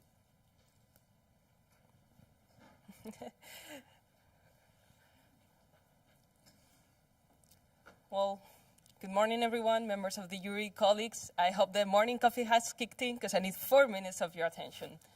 We are team detectors. We represent the Technical University of Denmark, and we are here today to show you why our solution for the detection of IL-6 as sepsis diagnosis is innovative, is feasible, and is powerful. So we have developed our biosensors with our users in mind, trying to make their life as easy as possible. So after the blood sample is taken and the clinician receives the plasma, they just need to put some drops on the cartridge and wait for the results to appear on the screen. But how does this work? Well, in one word, graphene. And if we are allowed to use a couple more words, a GFET or a graphene field effect transistor. And you are actually very familiarized with graphene because it comes from graphite, which is the materials of which pencils are made. But whereas graphite is this 3D structure, graphene is just 2D. It's one of the layers of which graphite it's made of. So I'll leave it here so you can check it. It has amazing properties due to this 2D structure. One of the most important is its amazing electrical conductivity with almost no resistance even at room temperature. It also allows fast detection, and it's been shown to be over 1 million times more sensitive than alternatives. Looking into the future and hoping for a point-of-care device, it's also been proved to work with blood in some studies. And if we go smaller into what is actually going on, we have our 2D surface of just 1 atom height. This has been a problem because it has no defects. It has nowhere where our atomers could attach to. We have chosen atomers not only because they are cheaper, but also because they are shorter. And we have overcome this challenge on how to put them on the surface by linking them into a pyrene group and then pi-bond stacking that pyrene group into the graphene surface. Now, when the plasma reaches the surface, if it contains IL-6, the atomer is going to wrap around it, and we're going to be able to detect it. How?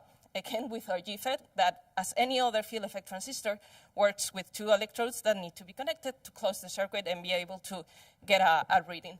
We connect the two electrodes with the plasma sample, and now we have the circuit closed. We can determine the flow of electrodes on the surface with the gate, and then we apply a steady voltage source on the source and get readings on the drain. What type of readings? A direct point curve.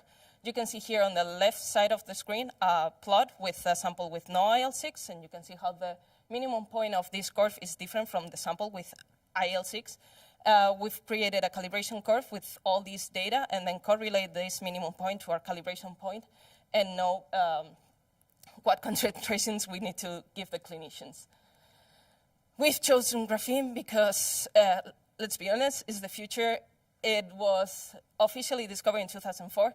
It got awarded with the Nobel Prize of Physics in 2010, and it's been 12 years. In these 12 years, we are now able to mass produce it, not only mass produce it, but also using very green and highly sustainable processes, and health tech is one of the fields that can benefit the most out of it. It's already been used for the detection of SARS-CoV-2, MERS, Zika, common flu, but it has the potential to detect pretty much any biomarker. So we are detectors, we are innovative, we are using graphene, we are feasible. We just tested our prototype 2 days ago, and we are powerful because we are not only stopping at IL-6, but we have the potential to test any other biomarker. Thank you very much. And a special thanks to my team. For the questions, I would like to invite to the stage my experts of physics, biochem, electronics, and biochem again. Are there any questions from the jury members? I see a question. Thank you very much for the talk and the motivation of using graphene for the future sensors. But one of the problems of graphene that you also mentioned in your report is that it's hard to functionalize, and you really rely on the defects of the graphene to functionalize the surface. So how do you engineer those defects, and how reliably could it be created?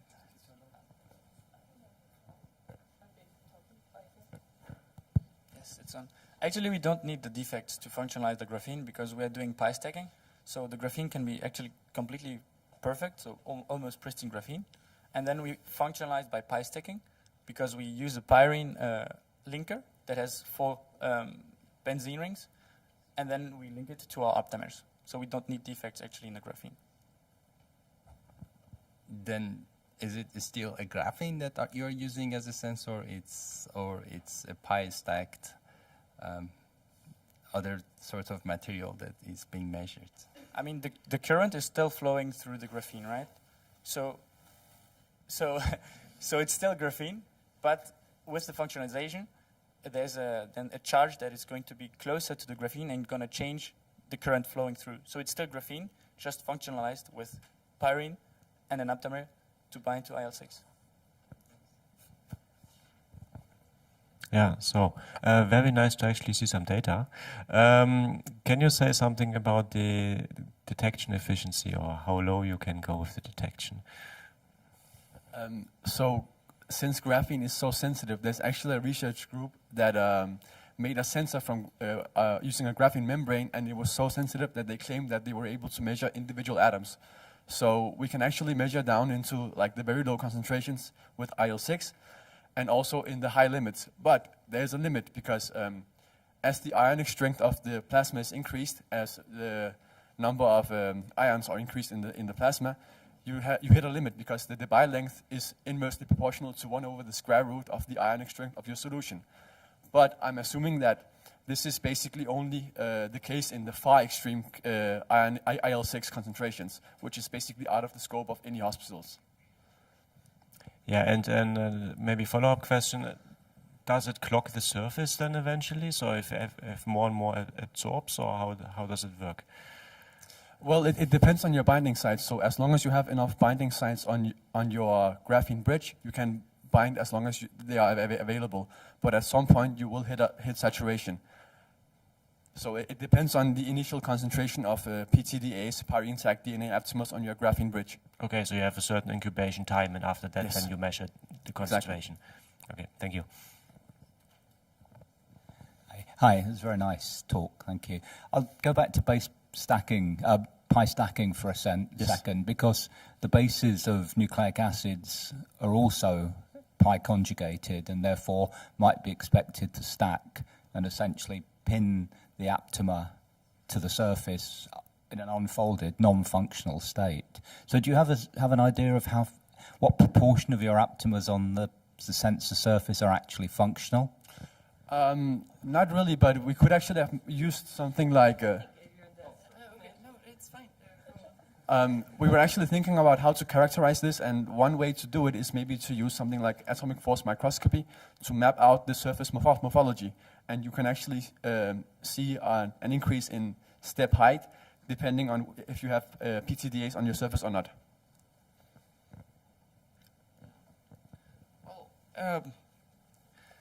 Not only this, so the idea was that apart from having the pyrene-bound aptamers, we would also have something that would block the other side. So in a way that we would not allow the aptamer, other pyrene structures to actually bind and to make pi bonds all around. So we were thinking also to block the surface to some extent to not allow this kind of effect to happen. But we didn't get to the stage where we found out how many of them are functional or not. I think that would require way more time. Yeah, maybe. So it's very nice to have a very, very, very sensitive sensor, but at a certain point, that's not your limiting factor anymore. But of course, more the selectivity and the specificity. I was wondering if you have any data on that, and or if not, at least generally comment on how your sensor solves that aspect.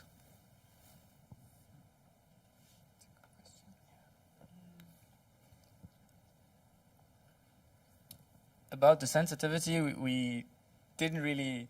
Well, what we found out is that we can see different shifts in different concentrations, but to which extent in our sensor we could see until where it's going, we didn't manage to do that. Yeah. This has been 5 months ago.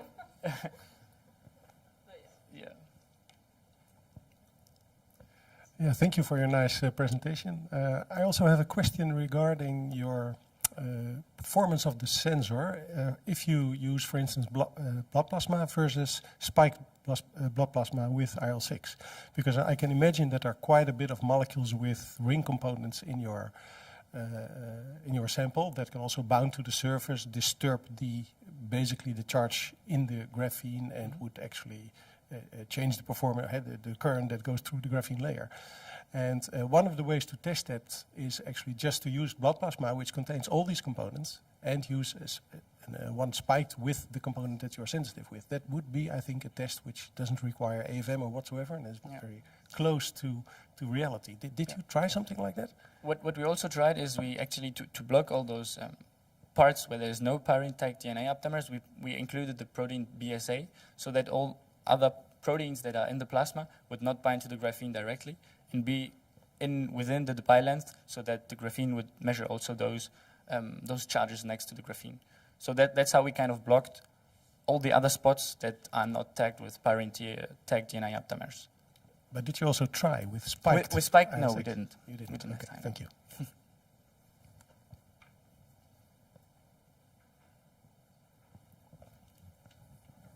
If there Just one more quick Of question. course. So there's a lot of, I think, or a number of aptamer sequences in the literature for IL-6. How did you choose the one that you finally ended up with? We chose the one from a company in America because we saw that they were using a similar device that we wanted to do, and we saw that it was functioning good for them, so we tried it as well, and we saw similar results. So that's why we went for them, and we also got a sponsorship, so we were very, very happy about that. So, yeah.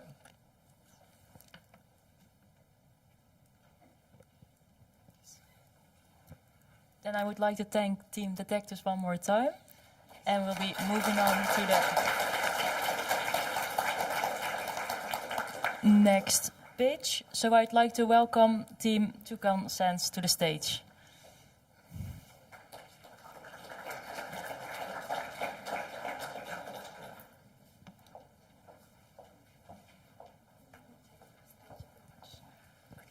Thank you.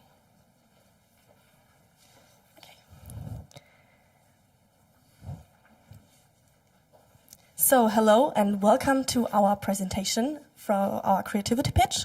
We are Team Toucan Sense from TU Darmstadt, and we will show you why our biosensor is the most creative sensor to sustainable IL-6 detection. So let's begin with our assay system. We attached a thiol-modified aptamer to the gold surface of our screen-printed electrodes via a self-assembling monolayer. Right now, you see the surface, like it's not completely blocked, but in reality it's completely blocked, and no measurable redox reaction is present. So when now our interleukin 6 comes into the picture and binds to our aptamer, and then our gold nanoparticle conjugated antibodies also bind to the interleukin 6, the conductivity of the electrodes increase, and we can measure a redox reaction, which we can turn into a readout signal. That's the first part. The second part is our electrodes. I already mentioned the screen-printed electrodes, but we also made them completely ourselves. We printed everything. We printed on a polycarbonate substrate with a conductive silver ink we used. After that, we vaporized first chrome and then gold onto the surface to establish a stable gold surface for possible aptamer attachment. After that, we put our electrodes in our cartridge. We designed the whole system so we can do every process step in one. We can coat the electrodes with aptamers, we can do the whole measurement process, and we can do also the washing procedure all directly on our electrode. So it's very focused and we don't have to handle a lot of things. So you can see now the attachment. We have the bottom part, which is then layered by our screen-printed self-made electrodes. And then we top it with a seal ring and the top of the cartridge. And after that, we can safely handle our measurement process. Yeah. Sustainability was one of the focal points for the development of our biosensor. By choosing aptamers as our molecular recognition unit, we made sure that we access reusable electrodes by a washing procedure with urea. This does not only decrease the cost, but also increase the sustainability of the system as a whole. Then, by printing our own electrodes, we had to choose between which materials we use for the electrodes. We went for recyclable materials, so that it's almost all materials are recyclable on the electrode. Our vaporized gold, our screen-printed silver ink, our foil we use as a substrate for the electrodes, as well as a cartridge. This, again, not only decreases the cost, but also saves valuable materials, but also increasing the sustainability of the system as a whole. So all in all, the creativity of our system lies in the assay system that gives us access to a reusable measurement system, but also in the recyclability of the materials, leading to a sustainable system overall. But our most innovative part of our sensor is, of course, this. Our self-printed electrodes that we printed all by ourselves.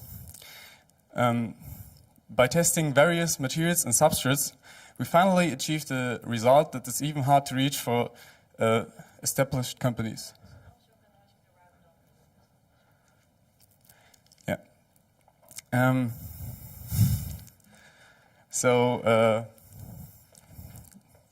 Our slogan is "Two can sense the future. Together we can sense the future." Thank you very much.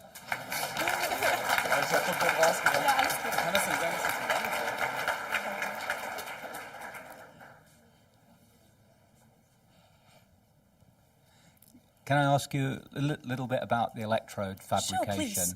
So I didn't see mention of a reference electrode. What were yeah, you using? we just didn't putting it out everything. Wait a second, I just have to go some slides back. This one. So Daniel, maybe you can say something about it. One come to the front. Okay. Oh, Leonard also. Thank you. Yeah, so you can see the 3 separate electrodes. There's a laser pointer on this, right? Yeah. So we have the large one in the middle, the outer one around that, and then this little one on the bottom. So that's our 3 electrodes. Okay, so 2 of them are gold coated, and the third one, which I assume is your reference electrode, is that just silver, or is that silver chloride, or another metal? It's our screen-printed silver ink, so it's just a silver one. Just silver. But we stored them in PBS, so we had an interview with one of the Sensors partners, PalmSense, and they told us if we store them in a buffer solution with chloride ions in it, it will get to be silver chloride, so that shouldn't be a problem. Okay, thank you. I really like the reusable aspect. Did you test how many times you can reuse one sensor? Unfortunately not.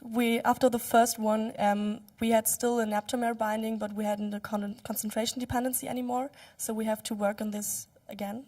But yeah, we were running out of time, in fact, to test this more than once. Okay, thanks. Thank you for your presentation. I was wondering, you mentioned that you have been elaborately testing your self-printed electrodes, and I was wondering, could you explain a bit what kind of testing you did? Did you, for instance, investigate things like interferences from other molecules, or checks for specificity in blood plasma versus buffer? I'm just going to get my expert. Okay. Yeah, so we've been running a few kinds of ELISAs and ELISAs with blood plasma. Instead of blood plasma, conjugated with interleukin. And to check if those signals will get the same as a 0, as a blank point, as a negative sample. And it was also what we expected. We always got the results that was expectable, because we had no signal at all, with only blood plasma and only solutions. Okay. Thank you for your nice presentation. I did not read this report either, and I'm really curious about your sensitivity and your reproducibility. We had some problems with the reproducibility, so we did a differential measuring method. So we measured the electrodes before we put the blood plasma on with the interleukin 6 in it, and after, so we did then a differential. We had this differential signal to read out. That was not a problem, in fact. And your first question was the sensitivity one. We had quite a good sensitivity in the lower concentration range. In the upper, we had some problems, which we weren't quite sure how to figure them out right now. But we're working on this right now. Thank you. Thank you, too.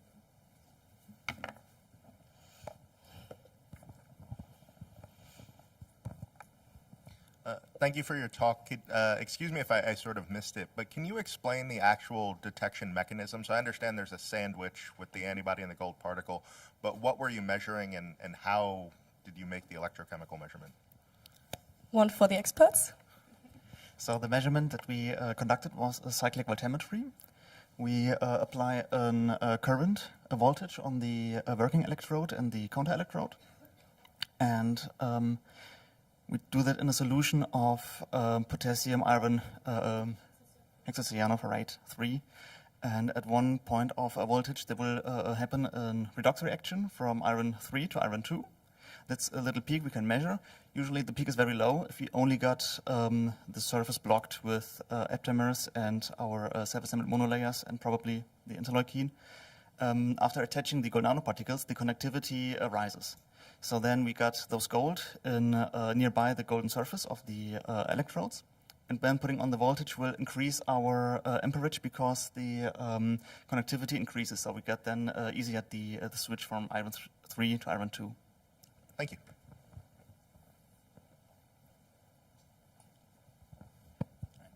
I'll just ask a question I asked another team about adding reagents to the sensor.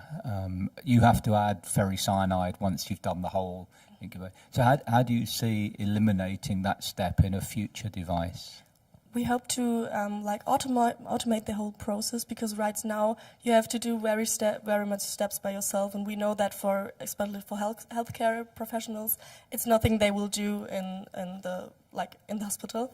We hope to automate everything, including the washing procedure for recycling the aptamers on the surface. But right now we have to establish this step in the future. Yeah, but a really good idea could be like a microfluidic device with a little pump that then does the process in automation.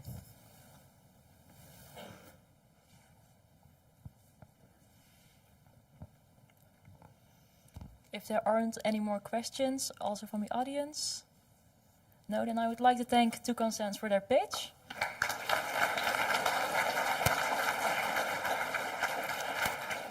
And then we'll be moving on to the next team.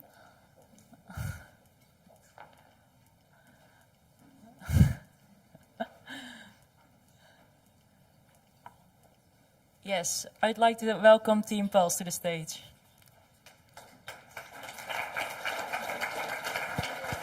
How does it go forward?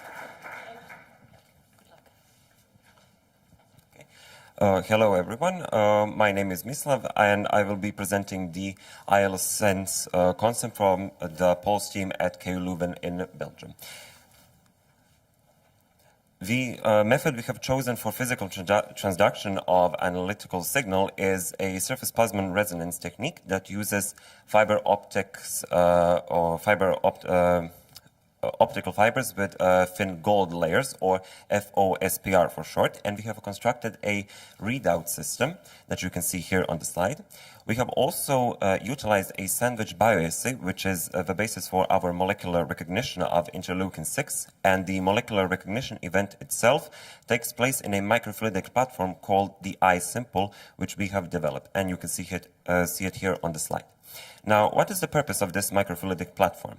Microfluidic platform that we have used has the purpose to streamline the flow of the sample solution towards the fiber in an autonomous way. The chip operates in a way that when the chip is operational, the pump sucks in the working liquid and the air leaves the pump and then pushes the sample solution that mixes with the gold nanoparticle solution through the mixing channels that you can see here on the left corner, and they inevitably move the liquid towards the analytical chamber by pushing out the washing liquid, which is phosphate buffer saline, and they reach the gold-coated optical fiber where the molecular recognition event takes place. Now, during the entire measurement, our cartridge is connected to our readout system by bifurcated optical cable. Now, as you can see here, the instrument is turned on constantly, and the spectrophotometer reads out, gives out a signal, which is actually the intensity of the surface plasma resonance in a range of wavelengths. Now, the basis for our bioassay is that we have capture antibodies, which are functionalized on top of our gold layer, and we also have detection antibodies. Interleukin-6 binds to the detection antibodies, which in turn bring it to the surface of the gold coating. In absence of interleukin-6, we record the baseline, and when interleukin-6 is present in the blood plasma sample, it connects or binds to the capture antibodies, which induces a shift in the wavelength of the maximum intensity of plasma resonance. We have used this wavelength to construct a calibration curve with regards to interleukin-6 concentration in both plasma and PBS. And astoundingly, we have found that the wavelength shift is higher in plasma solution rather than PBS. Now, in general, just to conclude briefly, when we look at the state of the art, we can see that there are various optical and electrochemical sensing platforms which make use of various nanostructures as well as FOSPR. We have used FOSPR with both gold nanoparticles for signal amplification and to increase sensitivity. However, the biggest novelty which we present here is that we have incorporated a microfluidic platform for maximal user-friendliness by streamlining the reagent and sample preparation and washing steps, and have integrated it all together into a compact and portable readout system. Thank you for your attention.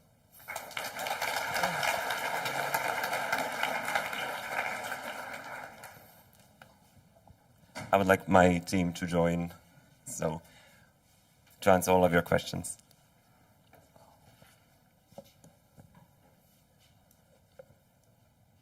Okay, thank you very much for the presentation. It's very clear. I wanted to ask you, you currently use a spectrophotometer. Did you consider just using a single wavelength and measuring intensity changes? Because obviously as the resonance position shifts, even if you sit at a fixed wavelength, you'll still see a change in intensity, and that would simplify your instrumentation. Well, we used the spectrophotometer because that was the one we had available at the time, and it seemed a bit more time-wise practical to use that one, and also we programmed everything around it. Now, with regards to wavelength shift, we considered that it might be a bit more practical to see the whole range, and then to see at what to what wavelength then it shifts. We would have seen it at just one wavelength, but now we also have a absolute value of the starting wavelength and the end wavelength, which can also, since we record the baseline, we can also annul the errors that might occur. Yeah, hi. I have a question on the cartridge. Is this a single-use or a multi-use?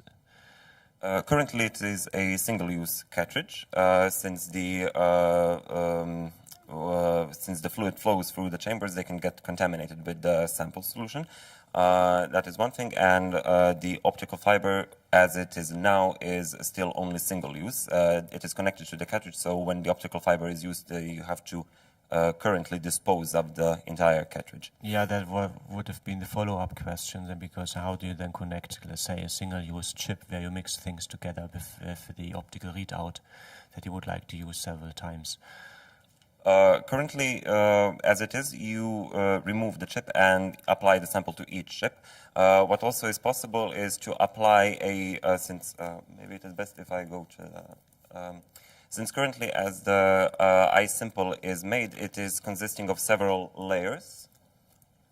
It is consisting of several layers. Each of these channels is in its own respective layer, and what you can add is a sort of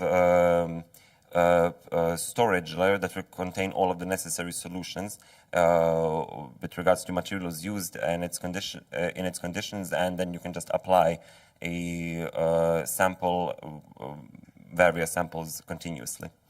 Thank you.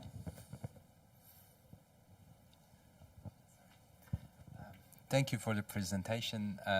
You had very interesting results that the signal was much higher on plasma compared to the PBS. I might have missed it, but do you have any explanation for that? We were elaborating about that. Now, what might be the case is that the antibodies prefer the plasma conditions, since for them it is the more, let's say, natural environment, for example, ionic strength and similar conditions. So what might happen is that simply the antibodies prefer such an environment which they can bind actually to, bind better to interleukin-6.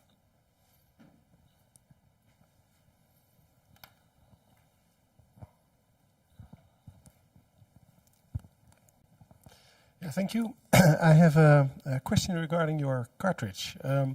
You were using, I think, a capillary force to pull the fluid through the cartridge, and that means that the basically the flow speed inside this cartridge is basically determined by that capillary force, and it also means that the time at which fluids stay in a certain chamber can vary dependent on the efficiency of that.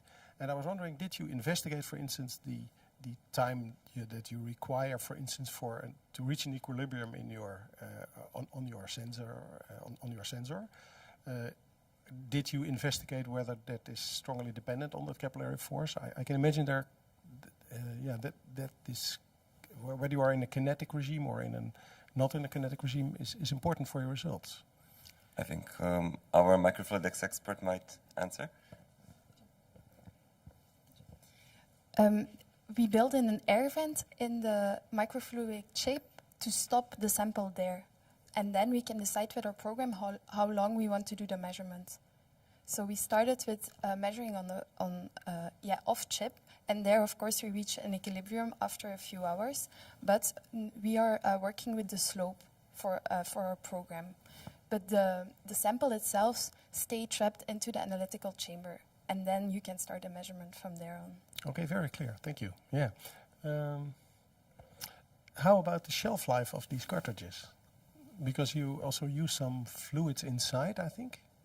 That is connected to the question that one of the jury members asked. Currently, as it is now, these are disposable devices. The gold-coated fibers can last for a number of days in their respective solutions, if I'm correct.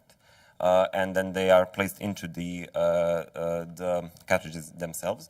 So now that we have tested them, they are for single use immediate after preparation, but with adding another layer for storage, they can last longer, most probably.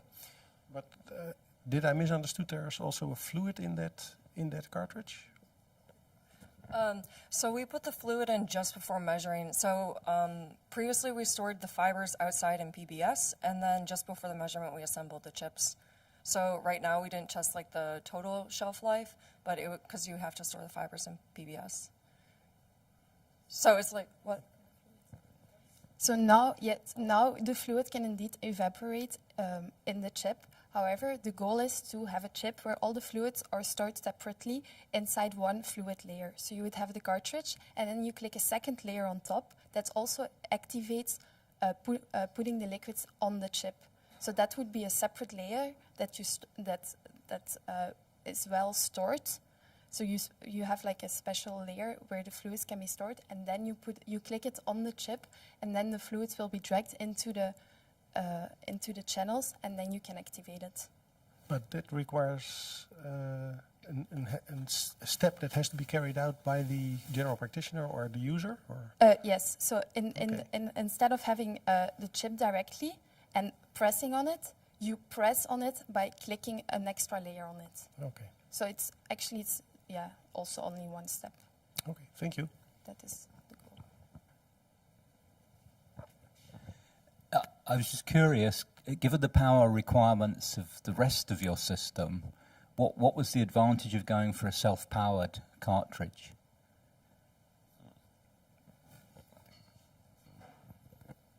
I would say the device now is rather simple with only the spectrophotometer, and the chip itself is no additional pumping is needed, no small pumps can get blocked while adding the chip or things like that. You really put the sample on the cartridge, bring it to the machine, attach it, and that's the only thing you have to do. You don't have to work with attaching pumps to your chip so that the fluid can flow around or something like that. The user friendliness is very, very high.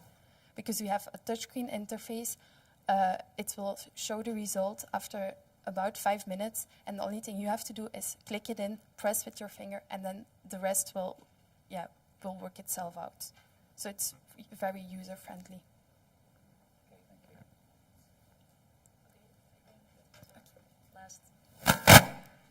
Thank you, Team Pulse, for your presentation.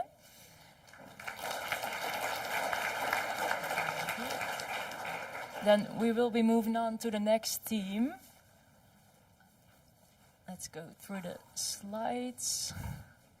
Yes. And I would like to invite SensWork to the stage.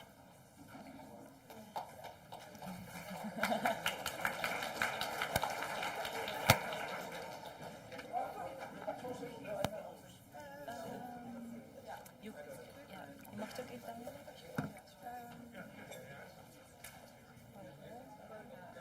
Ja, succes. Kunnen we dan ergens nog onze... Ja. Ja, laten we dat maar doen. Oké.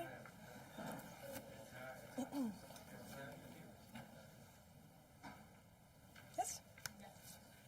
Good afternoon, and first of all, thank you all for joining our pitch. I'm Inge, and this is Iris, and we are from Team SensWork from Wageningen University and Research. And we are going to explain about the novelty of our IL-6 detection system. So our biosensor is based on a lateral flow assay, which is an already established technique used, for example, in COVID-19 tests. However, we created novelty within this test by increasing its sensitivity, quantifying the signal, and speeding the measurement time. So we carefully assessed all the components of a lateral flow assay and found the perfect combination of antibody, membrane, conjugate, and sample pads. Yeah, so I want to take you quickly through our development steps. So how did we do this? First, we started by selecting our antibodies, so both to capture the conjugate antibody. On the screen you see the results, and we looked into the labeling as well. We chose a fluorescent labeling, which increases the sensitivity, of course. Inge will dive into that deeper later on. And then we looked into the different membranes. We had 7 membranes to choose of. And together with all the antibodies we can choose of, we had an evaluation of about 294 combinations of all those possible things we could combine, and we all evaluated them. So our novelty is in our biochemistry. So the physical transduction is visualized in the image on this slide. So what's happened, an IL-6 molecule binds to a fluorescent conjugate, which then flows over a membrane in a cartridge, which I have here, just like a COVID-19 test, and it is captured by an immobilized antibody.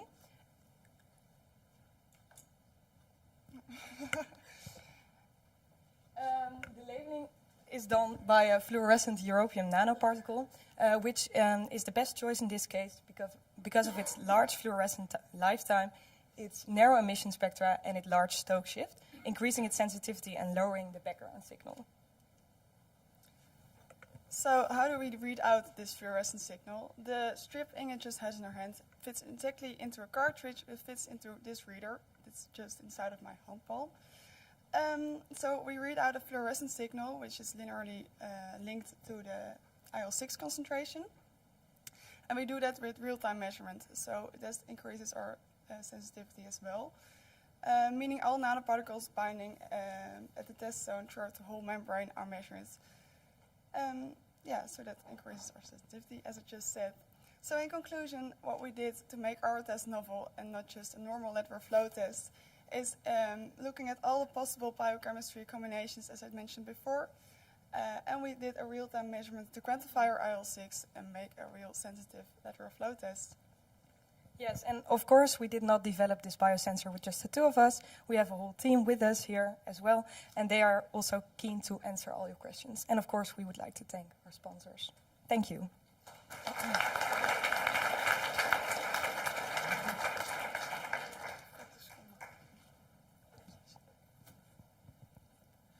Okay, could I just ask you to clarify that last piece? Were you making measurements by transmission, reflectance, fluorescence? What exactly was your physical transduction mechanism? Fluorescence. It was fluorescence, okay.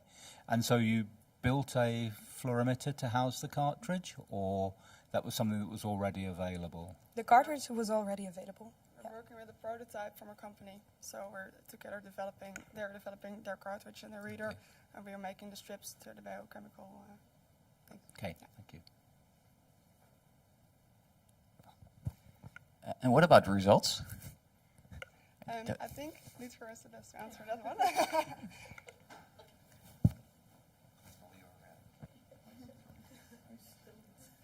one. Well, for the results, we've been able to measure up to around 10 picograms per milliliter concentration. However, we have encountered some problems with the reproducibility of this, but we're still working on improving this so that we can detect this every time. And this was in blood plasma then? Yes. Okay.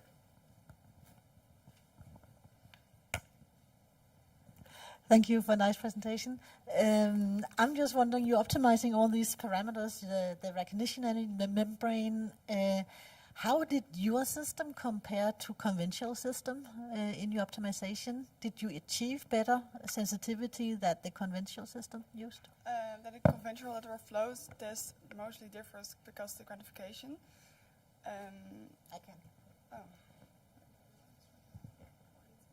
Do you mean in terms of IL-6 detection or just general lateral flow assays? Well, you state your novelty. This is the lateral flow is a known technique, and you state your novelty by optimizing a lot of parameters, the membrane, all this kind of stuff. But you don't tell me what did you achieve with this optimization. I mean, is it better? Did you manage to optimize it? Did you find results that are novel compared to standard lateral flow techniques? Yeah, so we compared all the capture and binding antibodies and made a decision between speed and sensitivity, also in terms of membrane, because of course there are a lot of different membranes, and you have a higher sensitivity with slower membrane, so we had to make a choice there, and that's how we came up with the choices that were on the screen, maybe.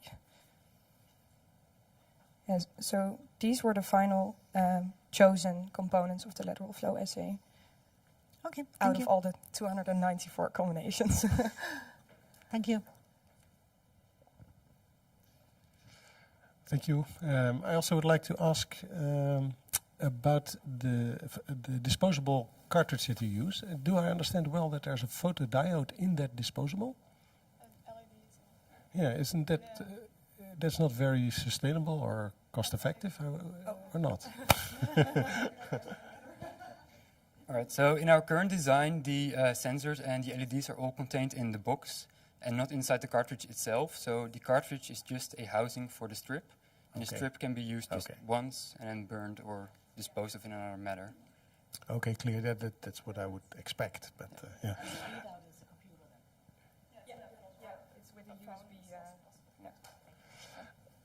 Okay, and then again, maybe a little bit like Winnie also asked, the screening of how many, a few hundred, an enormous amount of combination of antibodies that you investigated.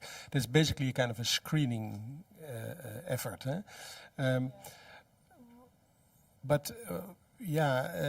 What is creative at that? Because there isn't that, maybe it's a bit harsh question, but I think a lot of assay optimization is done in labs and is required to get a good working assay. And yeah, what is the creative part of that? Yeah, we talked about that as well, because indeed you have a good point. But Martijn wants to answer this.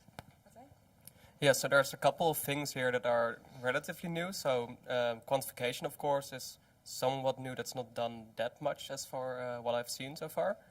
And another thing that's actually quite new is that we want to do restrictions within our strips. We did not do it for this testing event, but we've already did some tests with that. So when you have the flow, usually you have a strip that's just one size. But if you have restrictions in there, so it goes to a smaller size, then you have a smaller local, higher local concentration there in the test strip. So you can get a lower detection limit as well. Okay, but that's not antibody screening. That is really transport properties of the membrane. Yes, so that's like the screening is not really that new. That's just an optimization process, but we also have like the carbon laser cutting to get the restrictions as something relatively new. But since we did not have it for this yet, it's not really something we mentioned that much. But you did implement it, or you did investigate it, or yes, is it only an idea? we did implement it, but we did not do it for the tests this week. Okay, okay. And what kind of what is the purpose of putting a restriction in such a membrane? Then can you explain that? So that's also to get the lower sensitivity, the higher sensitivity at lower concentrations. So when you have this smaller area where it flows through, then you have the higher concentration there. It all flows through one specific small spot.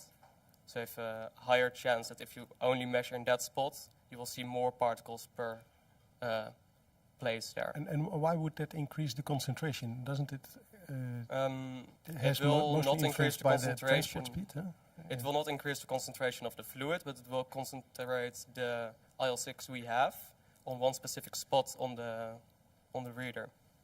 So if you measure in that spot, all of the IL-6 will only go in that spot. So you can get a larger volume of IL-6 through one specific spot where the concentration will then, they all will bind in one place. Okay. Instead of on the whole strip.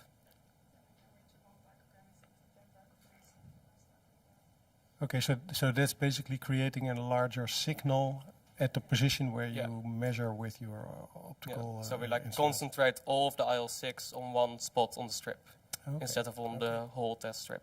Okay. And this has already been shown to be promising on different type of tests in the same lab we are working, but we did not have that many results yet that we trusted it for this event to do it ourselves here. And one of the things that I always wonder about these lateral flow assays is that you have a very different pore sizes in such a membrane.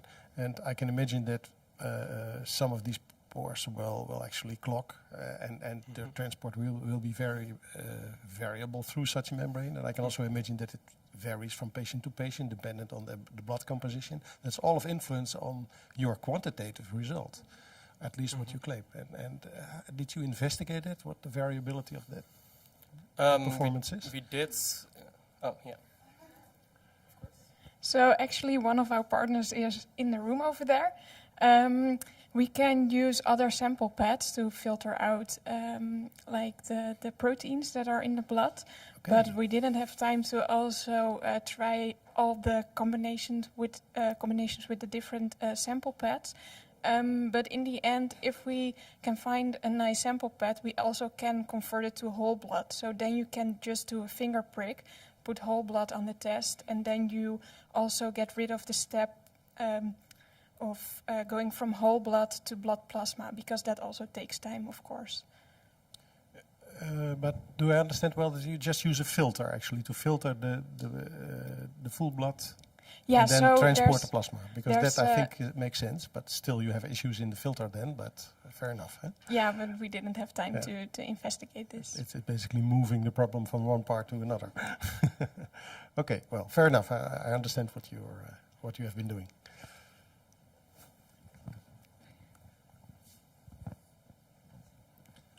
Thank you very much. I have a question, maybe not on the chemistry so much, but on the transduction mechanism. And you mentioned it was fluorescence, and with basically opaque or scattering medium, which the membrane is white through the pore size. Maybe two questions. What are the wavelengths that the europium beads operate at? I'm not familiar with that. And do you see any problems with scattering, or is there a calibration method? Can you just talk a little bit more about how the transduction optics are quantified? Right, so for our test, we're using a transparent backing material to keep our strip intact. Then when we are running the test, the nitrocellulose gets wet, which makes it transparent. So then we, for the actual detection, we use UV light, which can pass through the transparent backing and through the nitrocellulose to reach the European particles. And the European particles then emit light at around 600 nanometers wavelength. We then also use a detector with a filter in front of it, so we can only detect like around the 600 range to further get rid of any additional background signal that we have from the strip.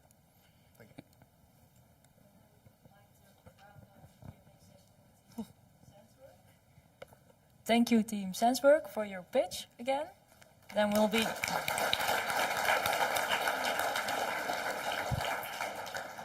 we'll be moving on to the last pitch of the first pitching round. And I would like to welcome Team UpSense to the stage.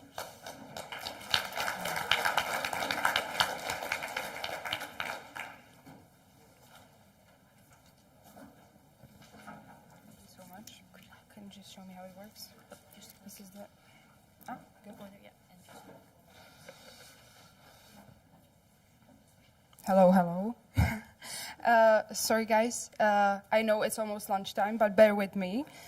This is the SensUs UpSense creativity pitch. This is our amazing multidisciplinary team. Thanks to them, we could tackle all the different aspects of the biosensor development.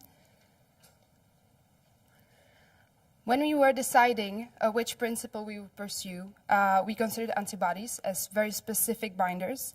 But antibodies have a few drawbacks. They are expensive. The storage is quite demanding. Not in Sweden, though, in our home country, because it's cold enough there. But otherwise, the drawbacks can be balanced by using aptamers. So aptamers are DNA strands which are highly stable and cheap to produce. They are also very fast binders, so they allow us to perform single-step assay. This is a small animation to show you how our principle works. So basically, we immobilize the aptamer on a golden surface. We modify one of the parts of the aptamer with methylene blue. That's the blue ball you almost can see. I'm sorry, the lighting is bad. So the DNA strand binds the IL-6. There's a conformation change, and the tag changes its proximity to the gold surface. We can detect this using impedance spectroscopy. Before doing this, we had to choose the ideal aptamer sequence, which binds IL-6 with the highest affinity. We did this in cooperation with Cytiva and Malvern Panalytical, and we performed SPR and GCI experiments. On the left side, you can see the nice curve of the aptamers we actually then used in the final biosensor. These are some of the kinetic constants. I won't bother you with numbers, but we gathered a lot. Next step was immobilization of aptamers on the golden wire, which is in the middle of our cartridge. We then assembled the cartridge, which has reference and counter electrode. The cartridge is then inserted into the potentiostat. The potentiostat is connected to Raspberry Pi chip and the screen. The potentiostat is shielded by Faraday cage, and this is the final prototype model. The Raspberry Pi chip is important there because it performs runs the software we developed for the potentiostat. So this is the heart of our biosensor, kindly provided by PalmSense. We use the developer kit to build up the biosensor from scratch. These are the data we obtained. So here we measured impedance spectroscopy, and you can see direct dependence of the time for the signal. So therefore, we could stick for only 5 minutes of incubation. Our contributions. So we optimized impedance spectroscopy in our system, which usually uses voltammetric measurements. We performed large amounts of affinity studies on different aptamer molecules with different modifications to find the ideal one for our system. And last but not least, we integrated the whole system with our own program and obtained a calibration curve with dynamic range from 10 to 2,000 picograms per ml. Do you have any questions?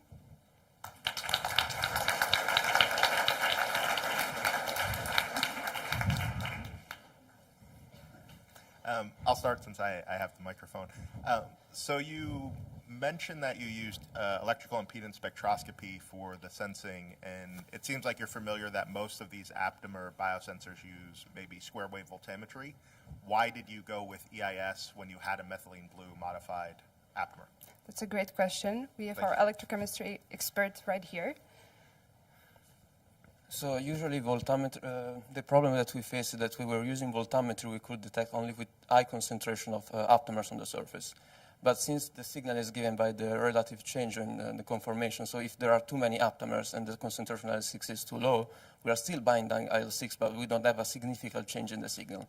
So we have to reduce the amount of aptamers on the surface. But then at that point, it was difficult to use voltammetry to detect, so we switched to impedance to have vector signal, since it tend to be more sensitive. Yeah, so I have a question then on the time dependency. So you show that had different steps of, say, 0, 5, and 10 minutes of incubation. So if I would wait longer, then could I come into a case where I would assign that to a wrong concentration?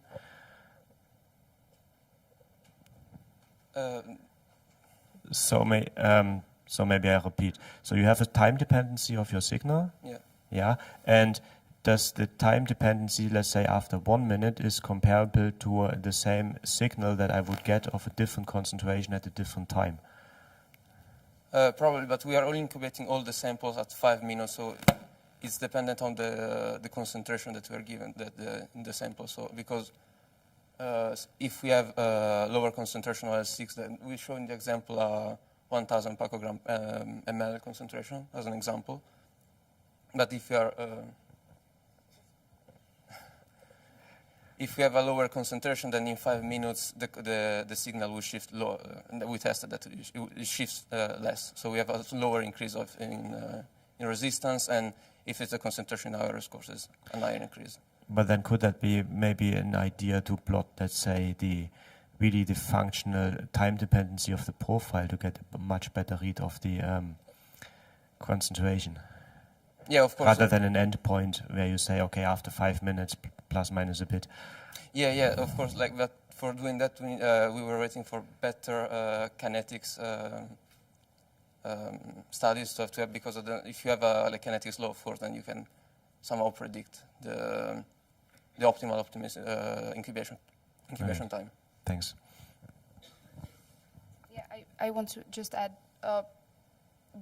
You are maybe concerned about the accuracy of the actual measurement. Like if we start to measure longer after the time recommended incubation time, but basically the biosensor counts the time itself, so it takes the measurement right after the 5 minutes after the application of the sample. So that shouldn't happen. But of course, we can optimize. Yeah, it's less about the 5 minutes. I mean, I know that you can time that for your measurement. Yes. The question is how stable is the signal. So if it still changes rapidly within 5 minutes plus minus 10 seconds, then you will have introduce a certain error to your measurements. Yeah, of course. Yeah. Thanks. So with impedance, there's always an issue of bulk ionic strength effects, bulk charge effects. Did you see that, and how would you compensate for it?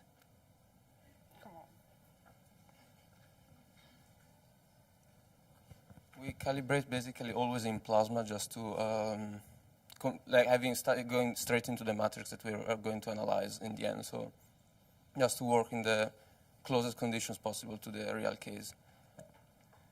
Okay, but if the sample itself is showing even quite small changes in ionic strength in salt concentration, how that would shift your impedance curves and therefore would give you a false result. So did you have any mechanism for correcting for that? No, we haven't. We didn't have time to investigate all the properties of the matrix, but we are. That's on the next steps of the. Of course, like impedance, it wasn't the first choice because it of course is more tricky to optimize, and of course because of the property of the system that are strongly affecting the measurements. So, but yeah, we try to have this. To consider like the closest possible conditions of the real case, just to minimize all possible, given also the time constraint that we had in for the development of the sensor. Okay.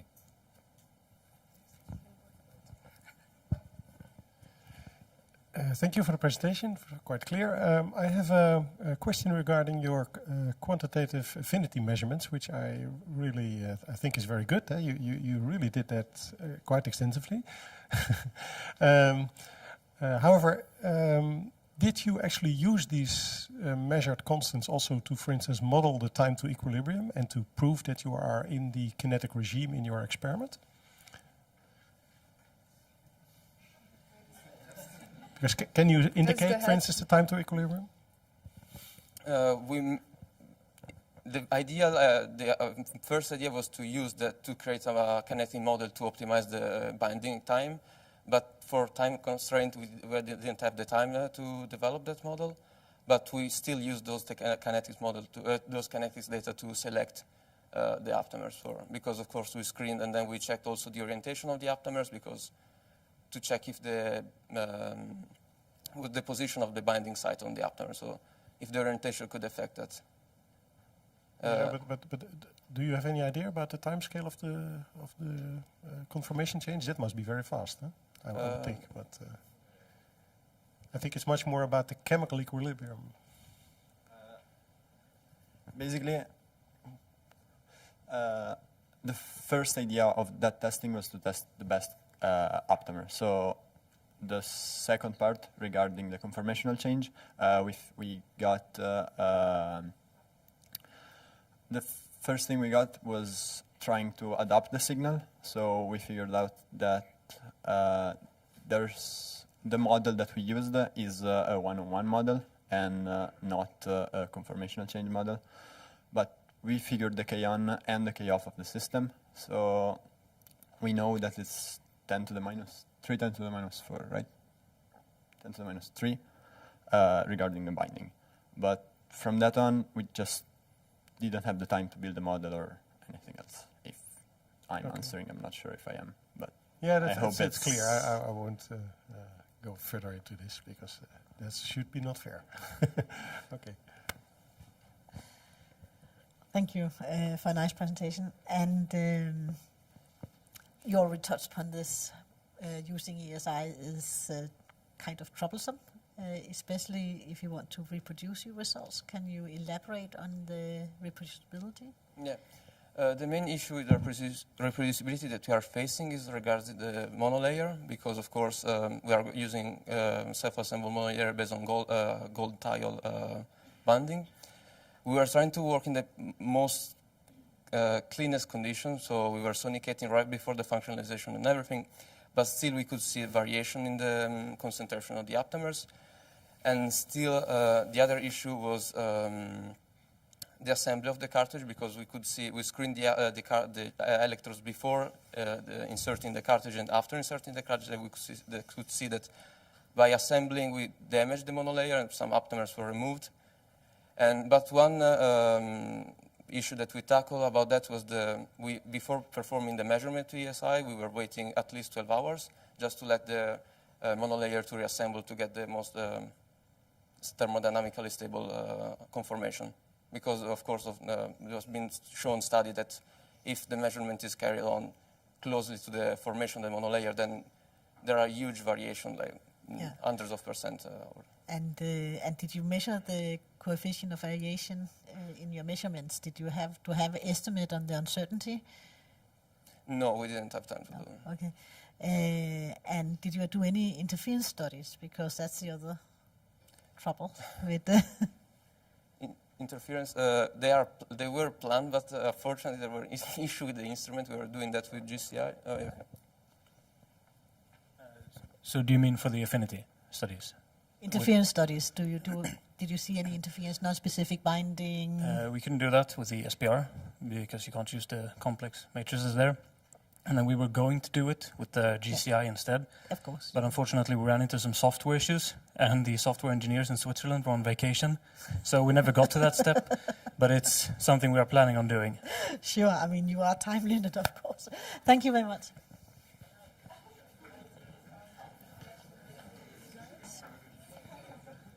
Thank you very much for your page absence. Thank you.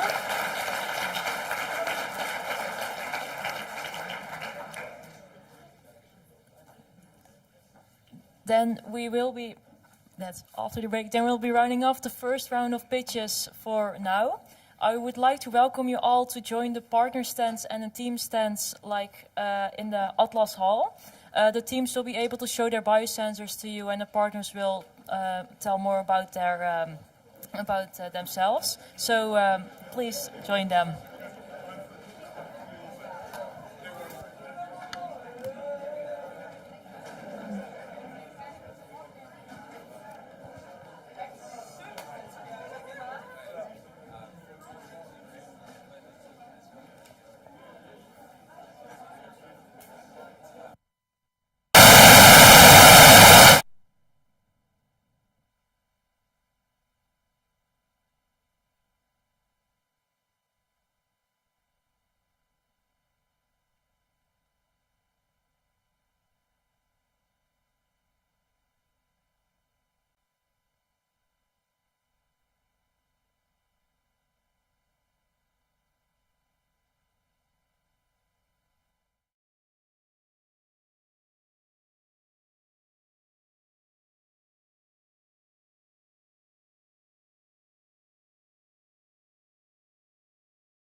1, 2, 3, 4. Ja, en zo ver ben ik nooit gekomen. Can you hear me?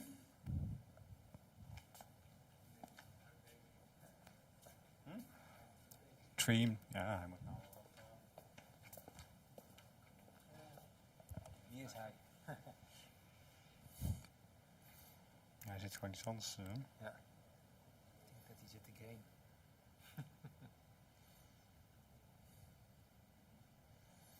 Ja, dat is niks veranderd, hè?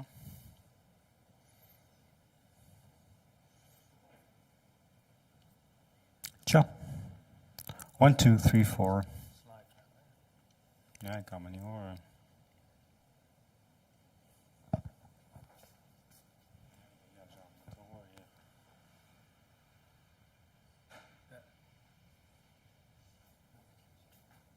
Ja, hij moet reageren. Maar je bent met hem het doen? Ja, ik zal even doen. Ja, dat hij even gebruikt was. Hij is al druk bezig. Ik denk dat hij zijn laptop plant, want hij is nog wel leeg.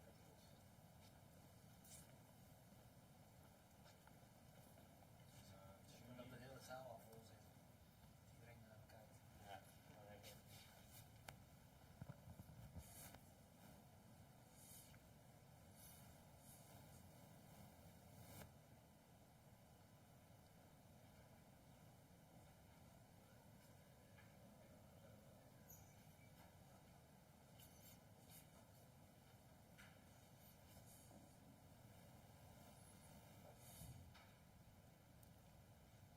Yes, Kiel.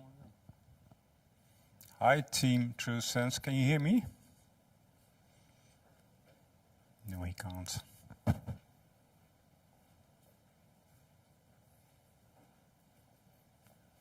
Misschien kunnen we iets in de chat typen.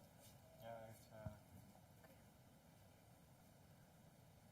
Ik ga heel even snel naar de wc, want ik nou 2 uur moet zitten. Ja, dat is wel doen, ja.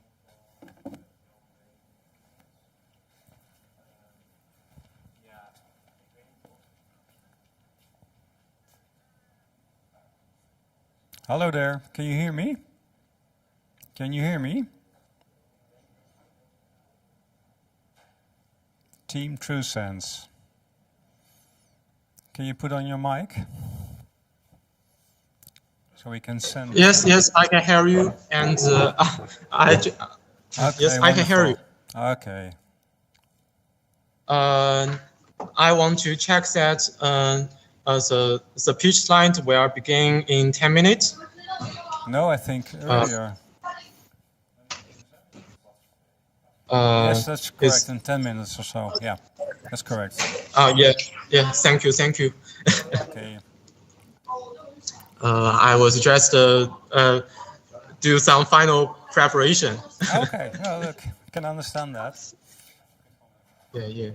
Thank you. All right. So, yeah, just a heads up. Make sure that you are fully in the screen when you're pitching. Yeah, I can hear you clearly, so I think the microphone is fine. Okay. Oh. And can you help me? Can you do me a favor? Our slide exactly is the page 2 of our slide. There are many animations. So although it is only one page, but it needs many clicks. When I show my the slides, the slides are controlled from here, so you can't control them yourself, right? Yeah. So you just have to ask the controller of the slides to skip to the next slide. Or maybe we can do something like that. You just say click. Yeah, we could, if you just say click or something like that, or next slide. Next slide is fine, and then we will.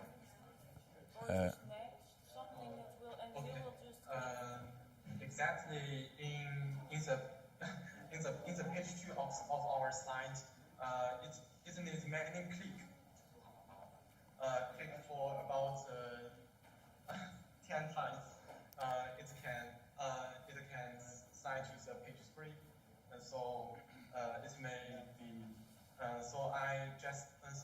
just click on the page 2 about 2 seconds, 2 seconds, and can you click Yeah, on the page 2 after 2 seconds? Yeah, we could click for you as many times so that all the data in your slides will be on the screen.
Welcome back, everybody. Welcome to the audience. Welcome back to our jury members. Welcome to the second pitching rounds for the Creativity Award. We have a second set of teams that will be pitching their creativity pitch to you in a minute. We have also 2 teams that will present their pitches online. The first 2 teams will present their pitches online. We also have a jury member online. Welcome to you too. I hope that you can hear everything clearly. And I think we'll go straight to the first pitching round. We'll start with TrueSense. So if you're ready, you can take off. Okay, I'm ready. And good afternoon, everyone. So let's start. Next slide.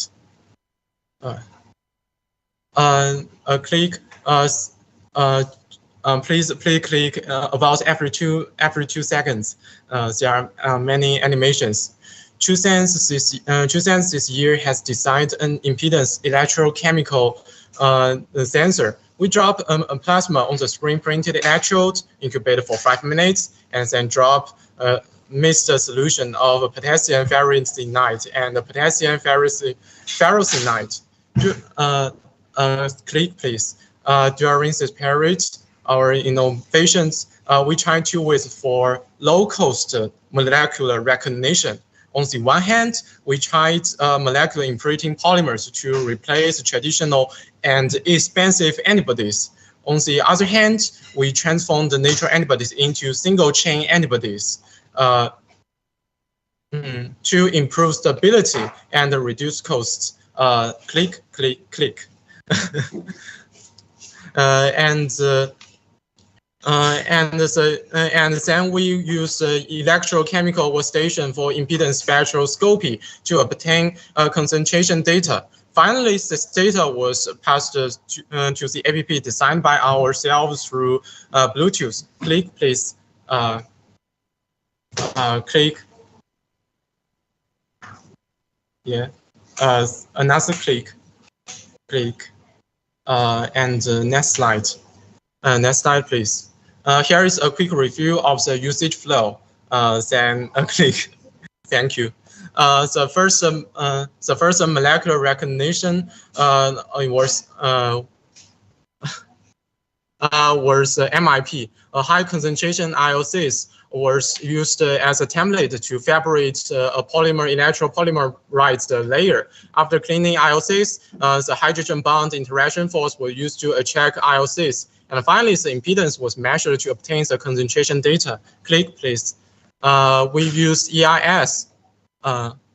Click, please. We use EIS to fit the impedance of different concentration of IOCs and found that incubation for 30 minutes has a very high accuracy, and the correlation coefficient is about 0.98. However, the accuracy of incubation for 5 minutes is very, very low, and the correlation coefficient is about 0.78. Click, please. Click. Next slide. We also designed single-chain antibody for molecular recognition by retaining the antibody recognition regions from mice and camels and adding linker. We designed 2 single-chain antibodies, TrueS2, TrueS1, TrueS2, TrueS2, and linked them to the electrode with cross linkers. Next slide, please. We constructed the plasmid and amplified it in E. coli. Next slide, please. Can you hear me? Next slide. Yeah. Purifies last slide. Sorry, there may be some media mistake. And purifies a protein and find tests the affinity of single-chain antibody against IOCs by ELISA. The correlation coefficient between TS1 and TS2 is around 0.96. It's very high. Next slide. Next slide. After molecular recognition, we utilized EIS for electrical signal transduction. Next slide. All in all, our biosensor has such advantages as sensitivity, minimal invasive, user-friendly, and flexibility. And thanks for listening. And any questions?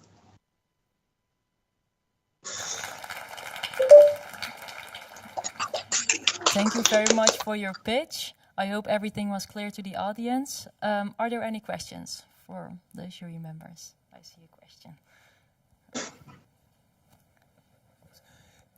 Thanks, that was very interesting. Could I ask you at which point you switched from MIPS to single chain antibodies and what prompted that decision? Because single chain antibodies have such advantages as it has very short. Its schedule is about half of the natural antibodies.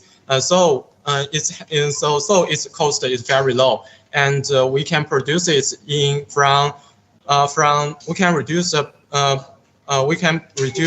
produce period from 6 months to about only 1 month. This is one point, and the second point. We can natural antibodies can only produce in mammary cells, but we can use it in the E. coli. So it's very cheap, and based on that, we can produce it in industry. So it's very low cost, very quite quick produce. So we choose it, and another point, it has a very high stability because it's very small, and it has less protein foldings. Okay, that's all. Thank you.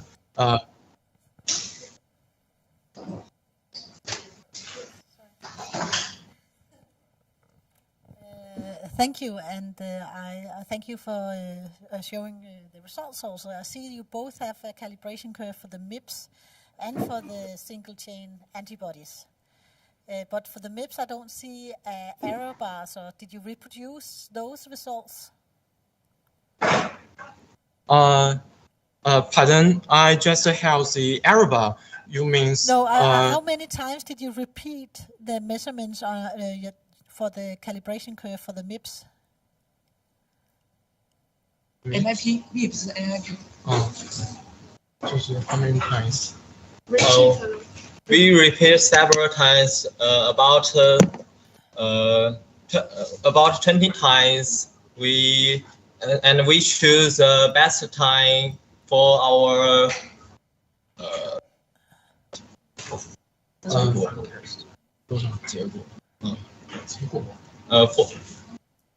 we choose the best to result our standard curve. Okay, thank you. And so, can you compare your results with the single-chain antibodies and the MIPS? So, I think the question was the same before. Why did you choose the single-chain antibodies compared to the MIPS over the MIPS? Because in fact we have two groups, and one group tried MIPS, and another group tried single chain antibodies, and we think all results is very valuable, so we show it all. So your results on the single chain antibodies better than the MIPS results, because MIPS are cheaper and more stable than the single chain antibodies.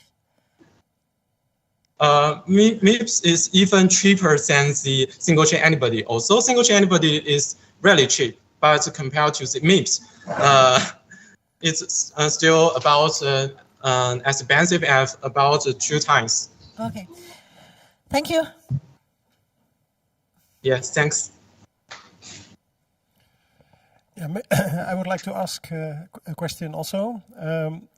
Can you tell me something about the advantage of using single-chain antibodies instead of just normal antibodies? Yeah, I would very like to do that. Because the single-chain antibodies the sequence of single-chain antibodies is much shorter than the natural antibodies, and most of all.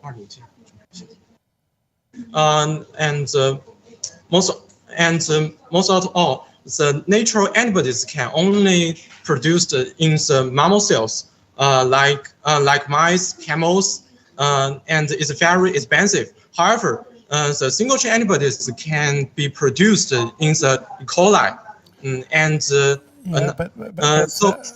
I was actually I understand that difference, but I was wondering about the usage of the single chain antibodies. Are they just as stable? Do they have a better affinity, or do they differ in their sensing capability? Does it make a difference in that sense?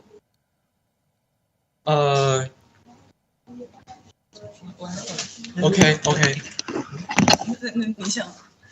It has been proven by our, it has been proven by that our protein can preserve long-term activity at 4 centigrade. So does our biosensor. We have proven it by the experiment.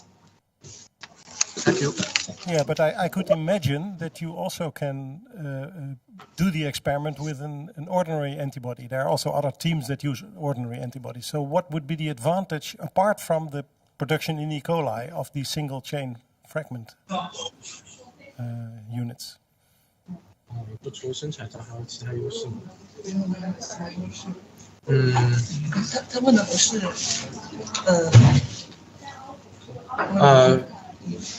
I think that we can redesign it more conveniently. For example, if we found that ordinary antibody is not quite good, then we have to take a long time to remake an ordinary antibody. But we can just use computational biology methods, and we continue to stimulate it. Then we can modify it more and more fast and conveniently. I think that's another advantage. Yes, okay, I would like. That's an interesting point, and then you can do that in E. coli, which is much easier to do this kind of genetic engineering. Is that true? Yes, and there is another advantage because the natural antibodies, about 8% or even 90% of the natural antibodies, their sequence is unknown, and they are only the company knows its sequence. But like we students or professors, we don't know the exact sequence. However, our single chain antibodies is from the open database, and we know the sequence. Based on the sequence, we can design the single chain antibodies. And as we know the sequence, we can modify its sequence to have a higher affinity, and with computational biology, like the key protein, Yeah, I understand. That's very innovative, of course. And doesn't it need any chaperones to fold in the correct way? Because one thing is having the sequence, but the other thing is actually to get it in its chemically active form. But is an E. coli able to actually fold a single chain fragment peptide sequence into a folded unit that is able to recognize your analyte? Yeah. You point a very key point that the natural antibodies has this disulfide bond, and the E. coli can't produce disulfide bond. Okay. However, our single chain antibodies only have the recognition region. It do not have this sulfide bond, and it can also show its affinity and activity, and that's why it can be produced by the E. coli. Okay. And there is one supplement. Okay, yes, it might be unfold naturally, but we can. That's where add dialysis in our production steps. It might just they can't unfold correctly, but we can use added dialysis make it correct. Okay. Thank you very much. Interesting. Okay. I'm sorry. Okay, I have to round off. Do we have more questions from the jury members? Then I have to round off the Q&A session for TrueSense. Thank you very much for your pitch and for your answers. we'll be moving on to the next team. Thank you. Thank you. Thank you. Yes.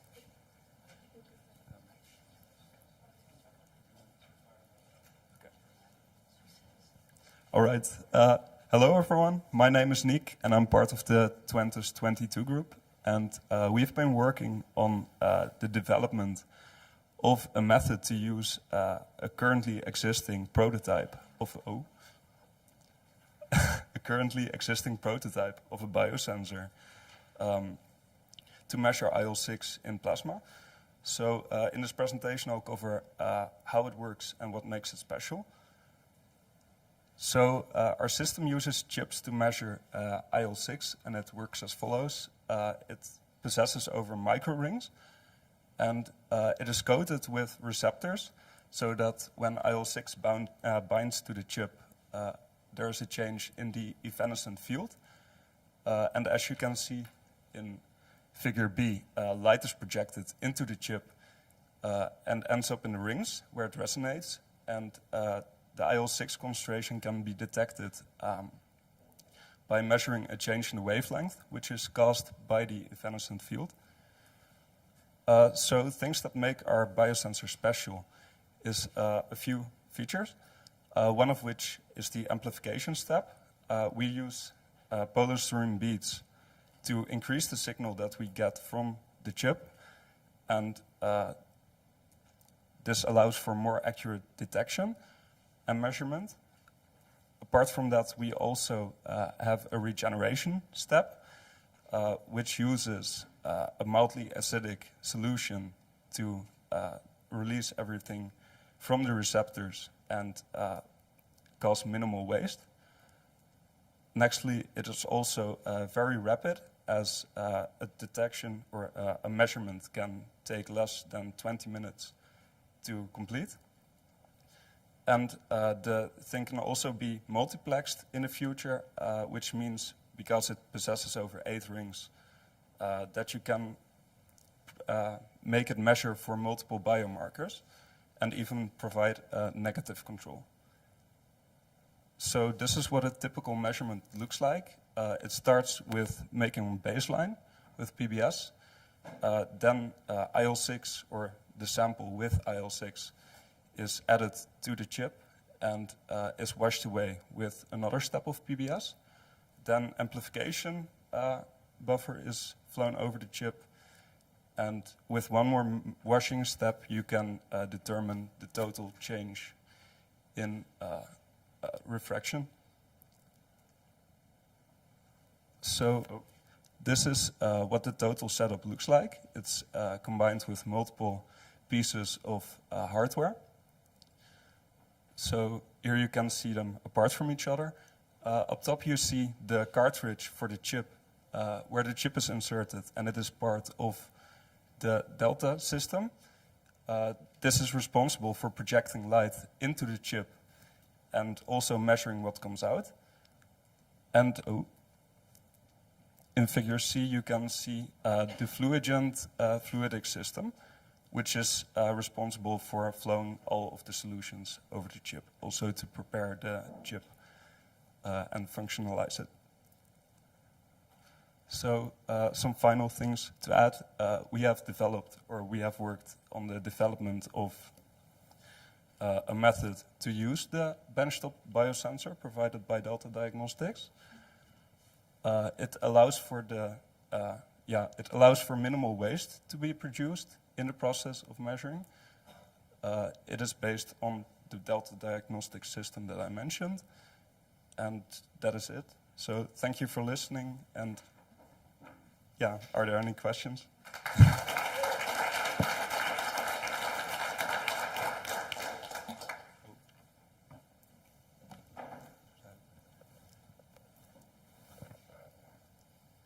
Okay, maybe I'll start the questions. You, like nearly everybody who's presented with antibodies, you always draw them nicely, pointing in the same direction, attached in the same way to the surface. But we know in reality there can be a lot of variability in that attachment, and hence chip-to-chip variability. So have you thought of some chemistries that might give you a more uniform functional deposition? Well, in the TRD we've included more specific visualizations, but we've used EDC NHS to bind the anti-IL-6 to the hydrogel coating on the chip.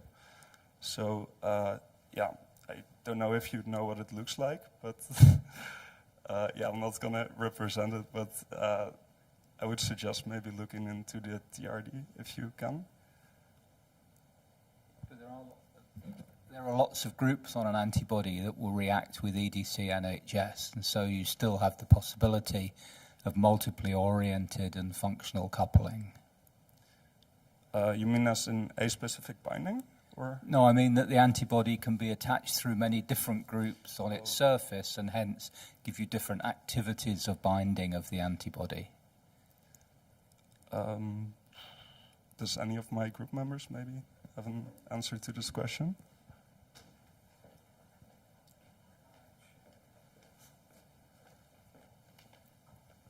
I think for the implementation of the product, the idea is to do the quality control in the manufacturer.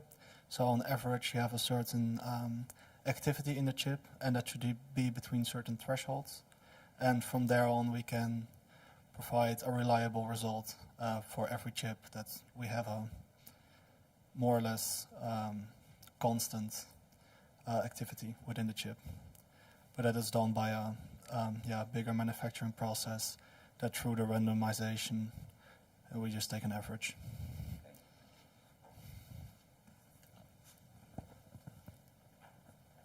Thank you for your presentation. I have a question about your reproducibility. You showed this nice curve as a function of time with a slope.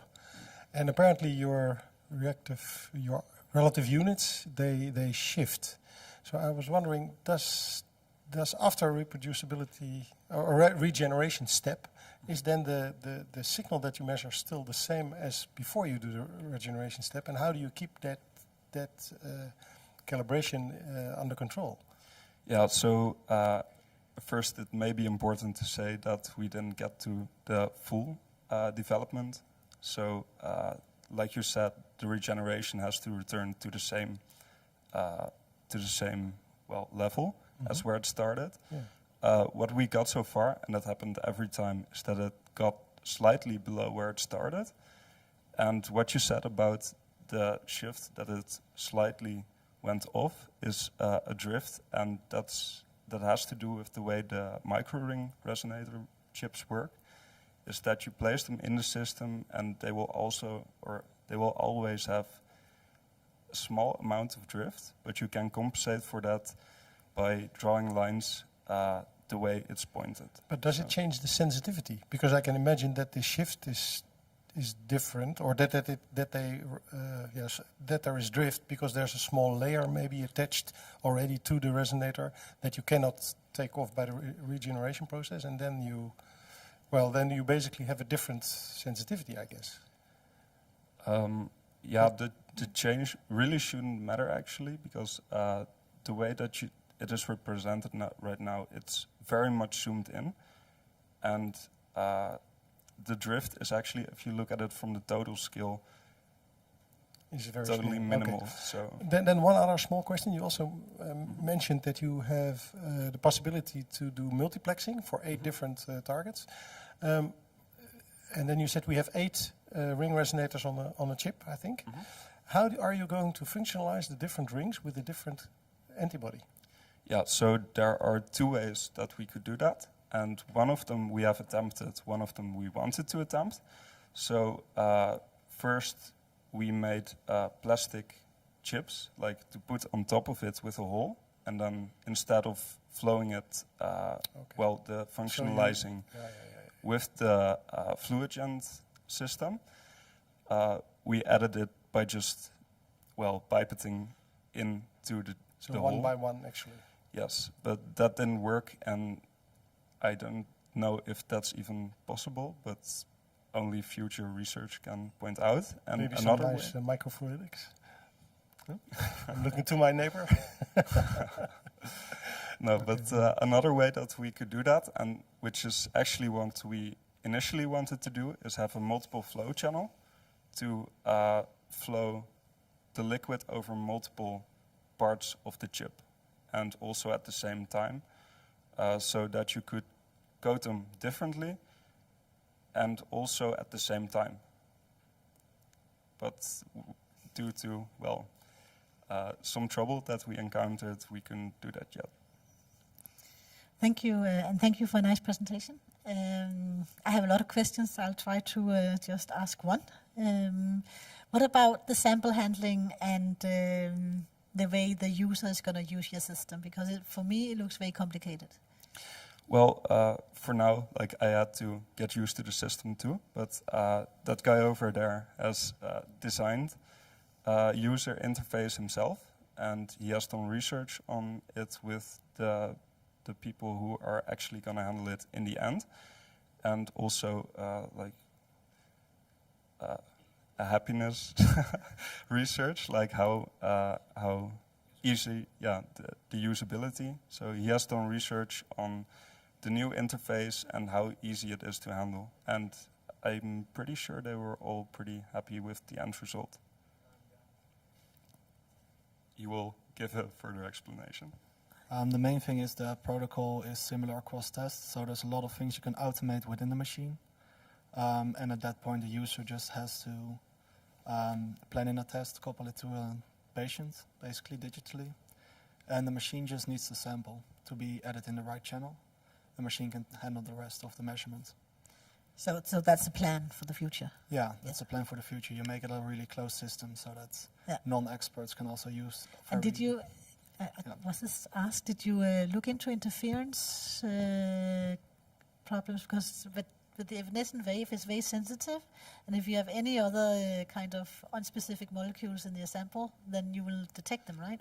Yeah, the thing is, we only got to the measurement of just the IL-6 diluted in milliQ, but the way we functionalized the chip is that we we blocked the chip with plasma after we coated it with the antibodies, which would mean that only specific binding would happen on the chip and that no other molecules can interfere with the system. Thank you.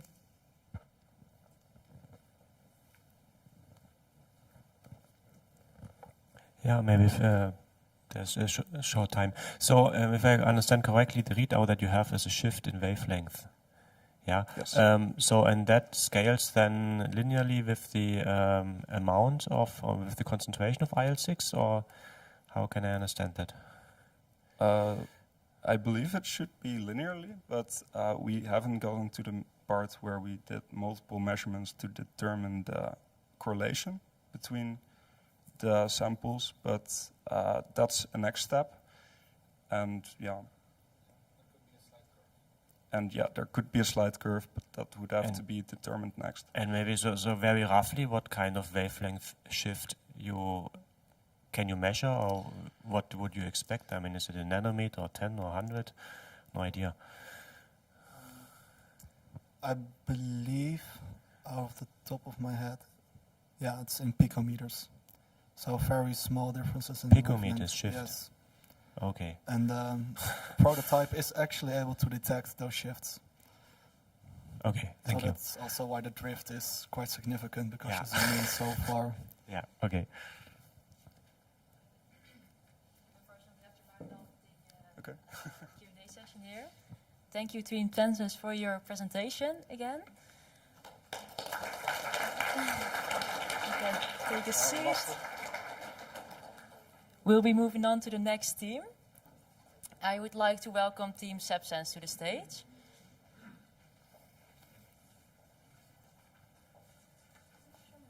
Is the pointer? Is this Pointer, one? yeah. Okay. Thank you. Hi everyone, I am Georgia and this is Nina. We are representing the University of Glasgow and this is SepSense biosensor concept.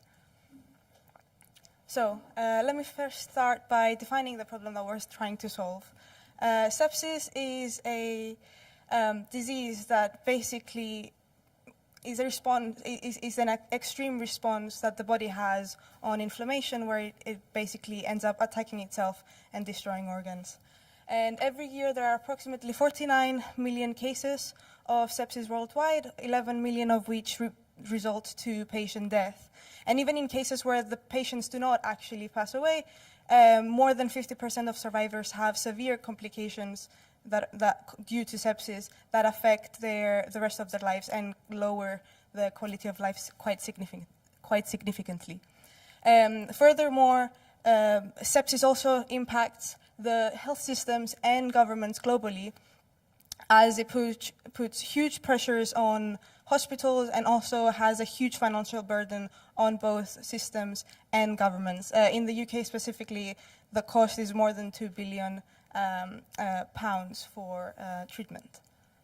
So this is where our solution comes into play. We have developed a novel double sandwich immunobiosensor that is self-calibrating and fully automated and can detect IL-6 in human plasma. The purpose of the biosensor is basically to introduce a rapid and sensitive detecting tool that is currently not available for sepsis diagnosis, and replace the time-consuming lab tests that are currently required for diagnosis. This would hopefully help reduce hospitalization and ultimately save lives. So you may wonder, what is the actual process? How will someone perform the test? So first, you mix the sample with the anti-IL-6 antibodies, and then add that mixture to the cartridge, which is then inserted into the device.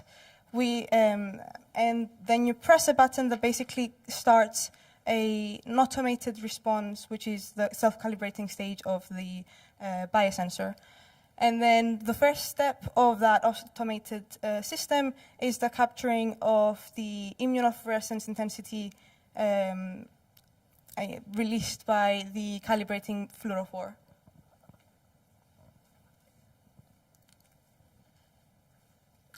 So next, the step motor over here releases the wash buffer in here. This exerts enough pressure for the sample to begin moving. As this happens, as the movement occurs, the unbound detection fluorophores are released from the detection area. We have a camera in the system, and so the camera is able to detect the detection area and also measure the detection fluorophore.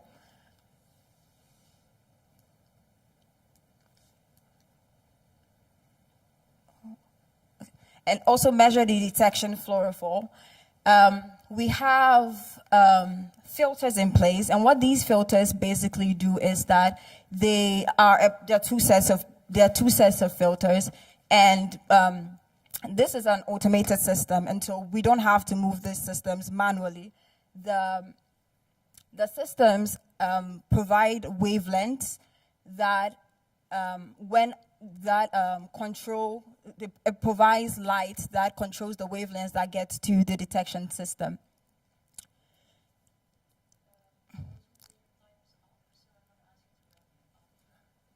Okay, sorry about that. So we have a self-calibration system, and how this works is that you see the sample 1 and 2, despite the fact that they were prepared similarly, they have different light intensities. However, due to the calibrations, we see that we have similar ratios. And these ratios, thanks to the self-calibration, we're able to tell, despite the variations that may occur during sample preparation, may occur during buffer preparation and other stuff, we are able to self-calibrate and have a system in place. And so if you're looking for a biosensor that is self-reliable, a biosensor that is easy to use, and it can be used by a click of a button, then choose Sepsense. Thank you.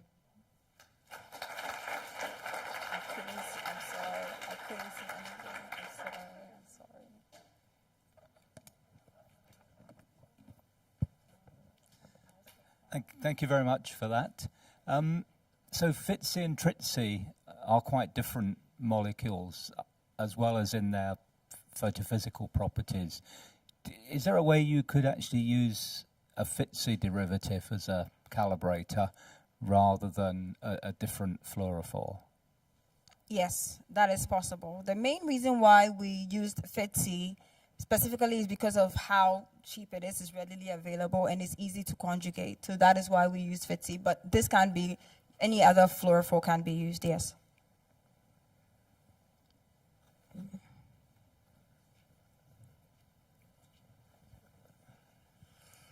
Thank you very much for your presentation. Does it work? Okay. Thank you very much for your presentation. I have a question about your cartridge. You have a certain small volume with a waste buffer that which you, how I understand it, pushes your sample through. Yes. Is that right? But I find it a bit difficult to understand because it is a very small volume and you have a rather large volume after that in which you transfer the whole buffer and sample. Yeah, sorry. So in the middle, aren't you troubled by, for instance, partially mixing, or it's not clear to me how that stays quantitative. We have 50% glycerol in the middle. Oh, there's glycerol in there. Yeah, so there's glycerol in the middle, so that prevents the binding, the mixing from occurring. So that's a kind of a plug. Yeah, so it blocks that, so it's able to go through without mixing.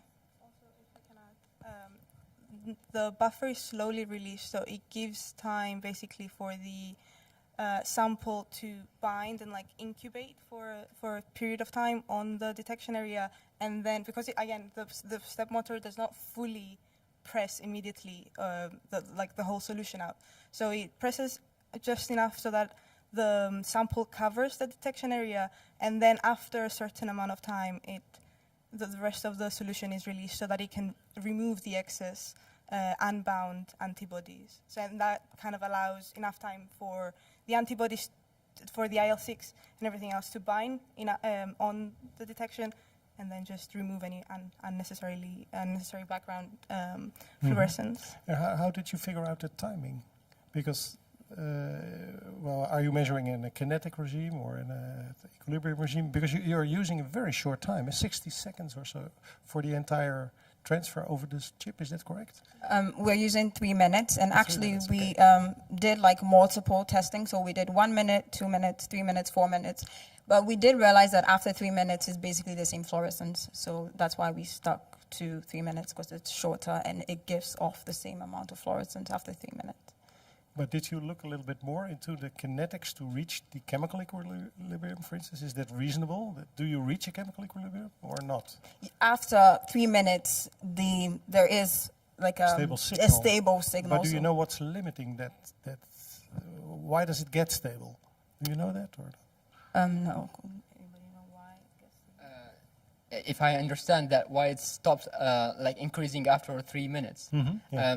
Maybe because it's the glass that we are saturating with the labeled antibodies, and the side that IL-6 molecules can sit on the structure. So after that, once it's saturated, there's no if it's like taking more time, there's no more sites for IL-6 molecules to sit on the bounding percentages. But that's a different thing, because that would limit your maximum concentration that you can measure. That's something else than reaching an equilibrium in your chemistry. Do you mean like if it's like limit the concentration of IL-6 that we are measuring, right? Mm-hmm. Do you mean? If you saturate your surface, you just you run out of dynamic range, basically. But the maximum IL-6 concentration that we are now trying to measure is 2,000 picograms per mole. Mm-hmm. So we can use this limit as a highest saturation that we can use. Okay. Thank you. Thank you for a very nice presentation.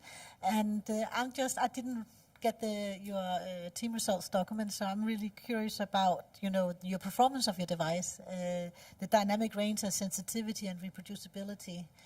Okay. Can you elaborate just a little on that? Yeah, so the limit of detection is 25 picograms per mole, and the highest concentration that we use is 2,000.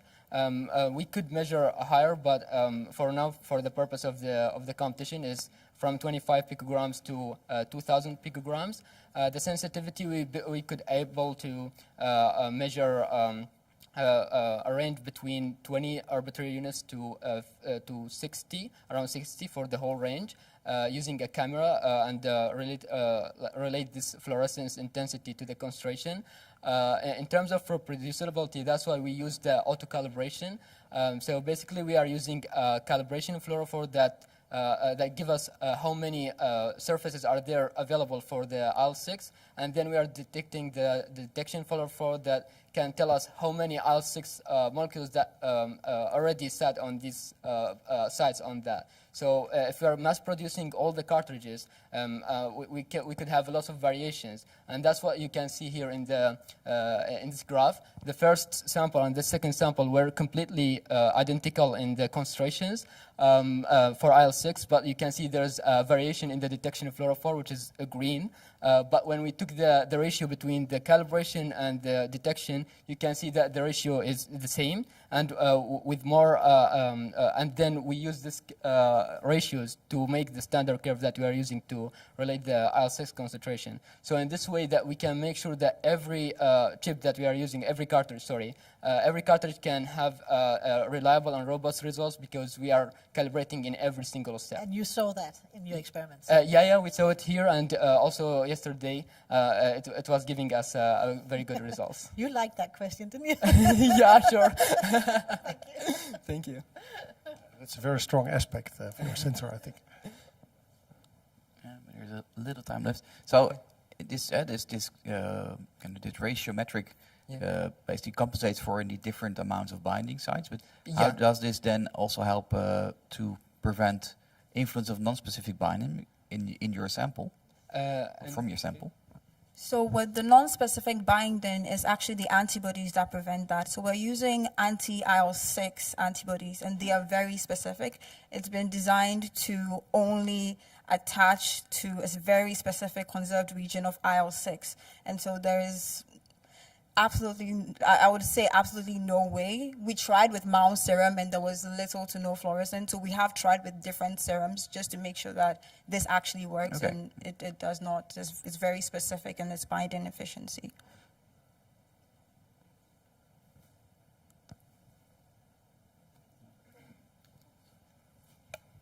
Are there any more questions from our jury members or maybe in the audience?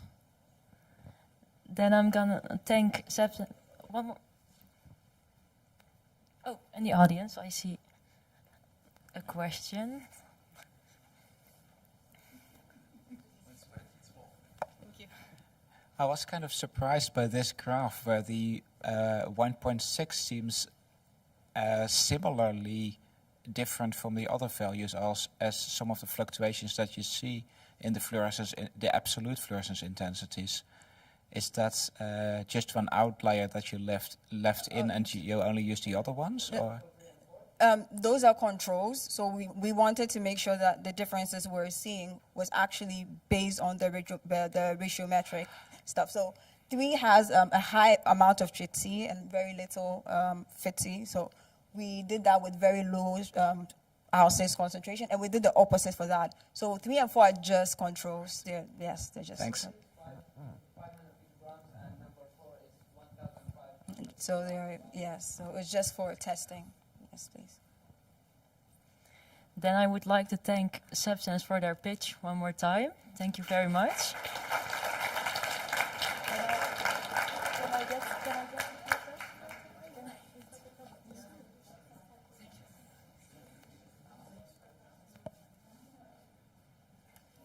Then we'll be moving on to the next one. I would like to welcome Biosensor stage. You're already here. I can give this one to you. Good luck. Thank you.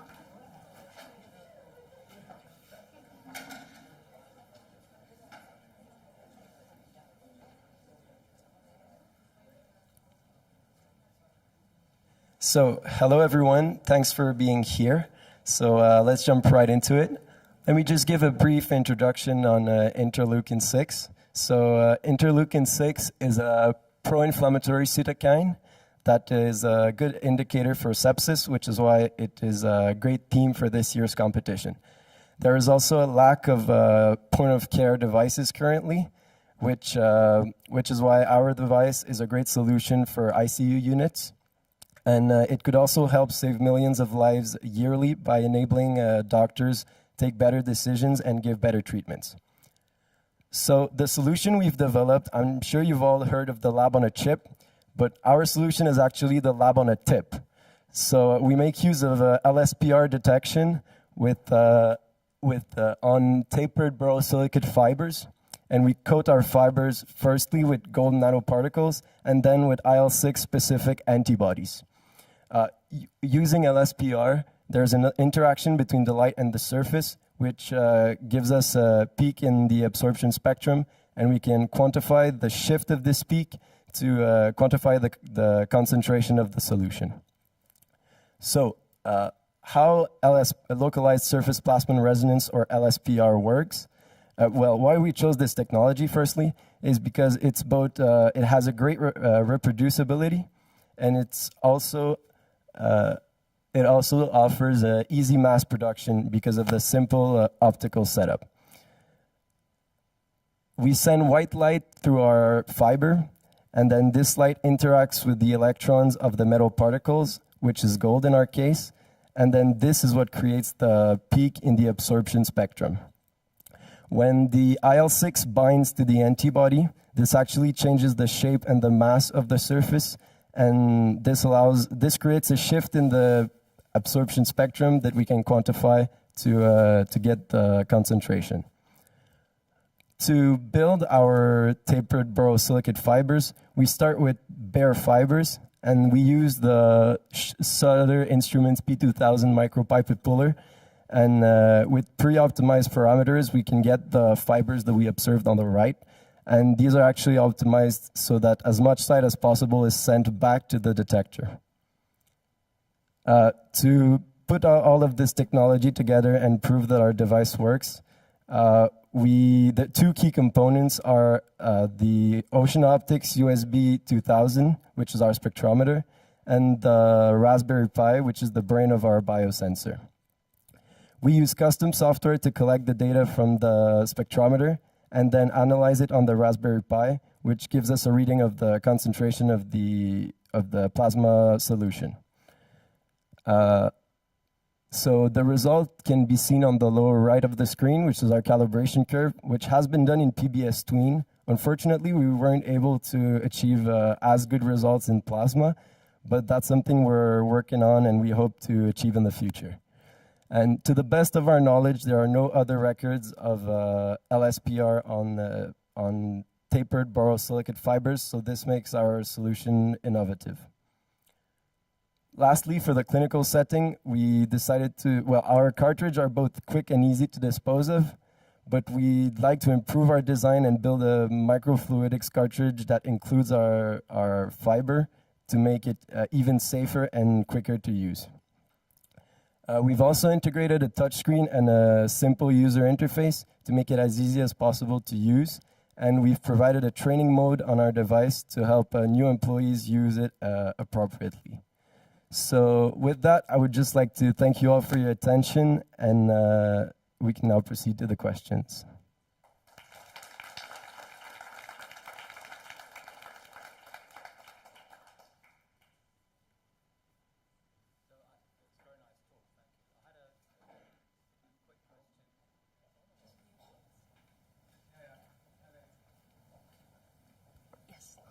Sorry, thank you.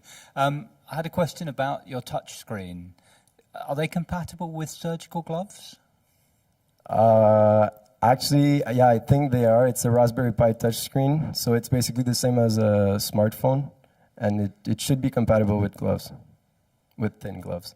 Okay, good. Your data for the calibration? This one? Yeah. I mean, looking at those error bars, I'd say your limit of detection is around 500-600 picograms per mil. You're going to have to shrink the error bars a lot to get your LOD down. Have you got a route to achieving that? To lower the LOD,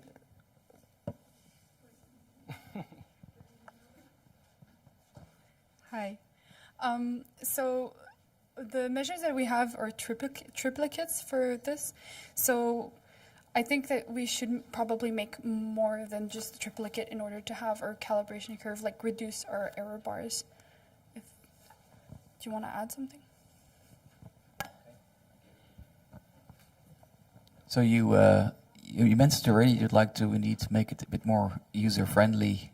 And the cartridge, you mean? Yeah, so basically to really get it into kind of a point-of-care solution. Can you elaborate a little on that? Yeah, well, currently how our device works is we use the tip and we place the sample holder underneath and we lower the tip in the sample. But that's not a very efficient way to do it because the That's user, my question. yeah, the user has to lower it manually. But we're already working on a design because the advantage of our fiber is that it can be easily embedded in a microfluidics chip, and that would make the whole device a lot easier to use. Okay, and how would you do that? It's more okay. You can put it in, but how? Because you're now lowering it. Is that essential for your measurement? That you No, the it just lowering needs to be immersed. That's the yeah, thing. exactly. Okay. Yeah, so it would be very easy.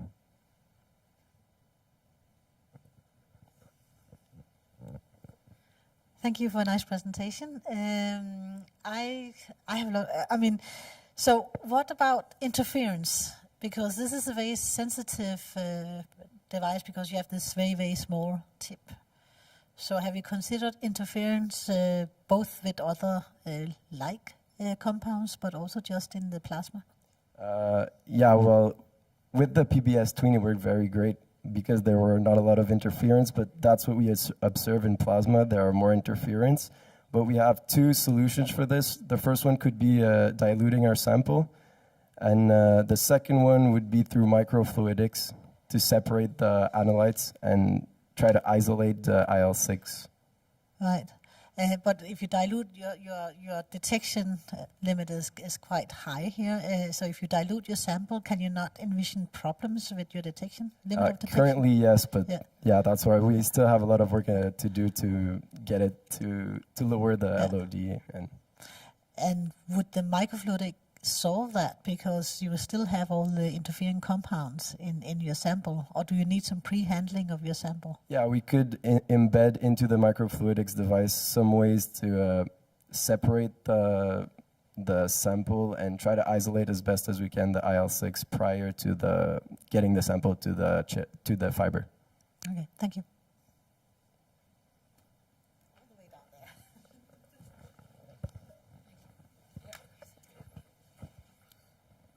Thank you for the presentation. So I understand that the concept is LSPR, and it's quite sensitive to the size of the gold nanoparticles that you're using, right? So looking at the images that you showed, you don't guarantee that you get like monodispersed pattern of particles on the surface. And that could mean like you could get a wide range of a spectrum. Rima, do you want to answer that question? Hi. I think I'll need further clarifications on your question. If I get it right, you're asking if our nanoparticles are monodispersed, right? Well, previously to coding them, we analyze them by spectroscopy. Like we put them in a UV vis measurement, and we look at how broad the peak is.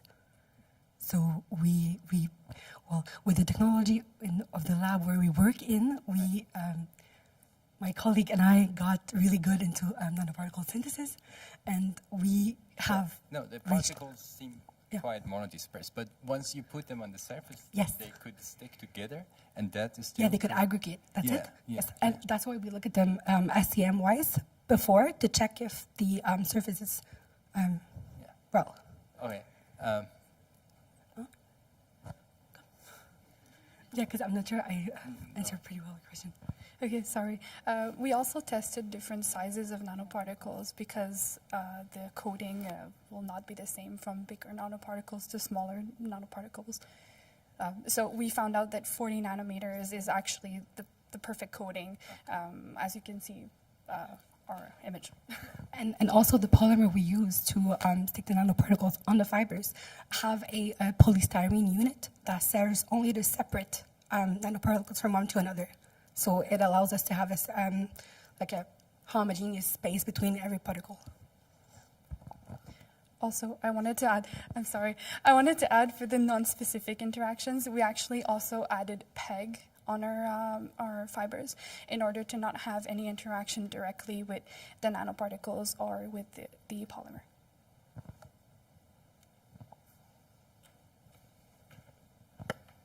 So if you would extend your approach, say that you use a sandwich structure, so another antibody with gold that you float in, binding to the IL-6, would that do anything? Like a secondary detection? Yes.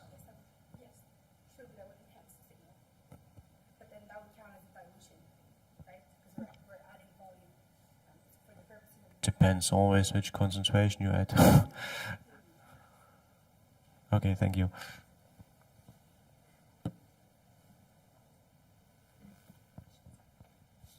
Are there any more questions from our jury members or from the audience? No, if there aren't any more questions, I would like to thank you for your pitch, Biosensum. Thank you very much. And we will be moving on to the next pitch. Yes, I would like to welcome iSense to the stage.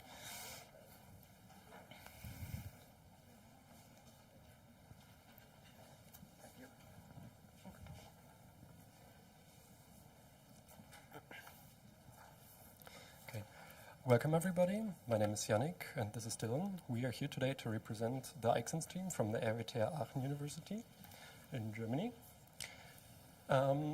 This year's SensUs competition is about the problem of detecting sepsis, or more specific, interleukin-6. Our solution approach is based on using aptamers combined with a transparent ITO chip, which can then feature an electrical readout or in the future also complementary optical readout. The main concept of our sensor is based on an ion-sensitive field effect transistor made out of a semiconducting layer of ITO, which is then biofunctionalized with aptamers. If now interleukin-6 binds to these aptamers, it brings a charge to the semiconducting surface, which induces a drain source current into the transistor, which then can be measured and gives information about the concentration of IL-6 on the surface of the semiconducting layer. This can then be used for further diagnostics or treatment of sepsis.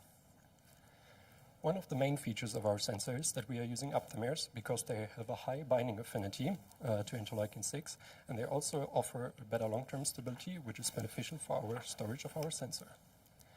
We are using a BioFET, and we have achieved a high TRL of around 5, and it's also a commercial viable concept which has been proven in the past.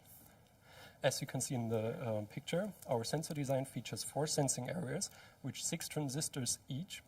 Each transistor is made out of a semiconducting layer of ITO, which can then be read out electrically, or in the future also an optional optical readout might be possible since ITO is transparent. We have also achieved to influence the transistor characteristics by changing the thickness of the semiconducting ITO layer. Currently we are using 25 nanometers, but we might change it in the future to optimize the sensitivity of our transistor. Now Dylan is going to take over. Further, for the microfluidics part, we opted for some PDMS microchannels that were fabricated with our 3D printed mold, and which shows the potential for scalable mass fabrications. Within the channels, we have inserted some cellulose strips that is used both as a filter for parasitic large molecules and as a way to convey through capillary forces the sample fluids to the sensing areas. With the twofold symmetry of our design, we have 4 different sensing areas that are equivalent and that can be used later for multiplexing. And that can also be extended with like an hexagonal design later in the future. In our design, the sample fluid is inserted in the middle, then flow to the bioelectrics sensors, and then the reference electrode is inputted at the equidistant point in the middle. But so far, we haven't even achieved the full potential of our sensors. Indeed, for the detection, we can fine-tune it by adapting the density of aptamers and then reaching maybe a higher sensitivity or a higher range of detection. But we can also biofunctionalize differently and just reaching multiplexing, as I said, or maybe detecting other kinds of biomarkers. Further, we can also replace the bulky reference electrode by integrated pseudo-reference electrode, but that's still subject to research nowadays. And last but not least, we can also improve each of the fabrication steps and hence reach a higher efficiency, which is very important in Germany. And so let's wrap it up. So we have achieved very selective and sensitive sensors with the use of fairly new aptamers, and also. Okay, I wrapped it up. Okay, so we used different sensors that can be adapted for other diseases, for multiplexing, and also with a single platform that can be used. And then we can reduce the waste generated. And also we use ITO for modular optical methods for calibration and for increased sensitivity, increased accuracy. And then,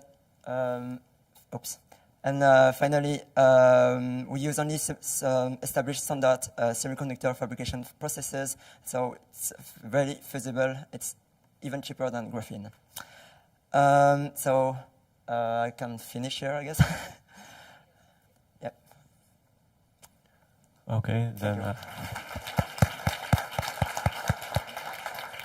Thank you very much for the nice presentation. I think it looks really nice to design. The question for me is, does it work? I would say yes. So have you tested it? With IL-6, could you detect IL-6 to a certain concentration? So something was wrong with the readout, but it should work. During the testing event, our readout system failed, unfortunately. But under perfect conditions in our laboratory, we were able to measure a few curves. But due to problems, because we manufactured the chips ourselves, we had not the time to make a lot of measurements. But problems that we encountered were that we run into saturation, but that can be counteracted because, as we said, we are using ITO, which is transparent. So we were looking in the future to include an optical readout so that we can calibrate our sensor to counteract that.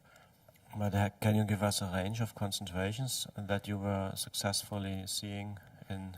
Between 10 picograms to, I think, the highest where we were still reliable was around 600 picograms. Okay, thank you.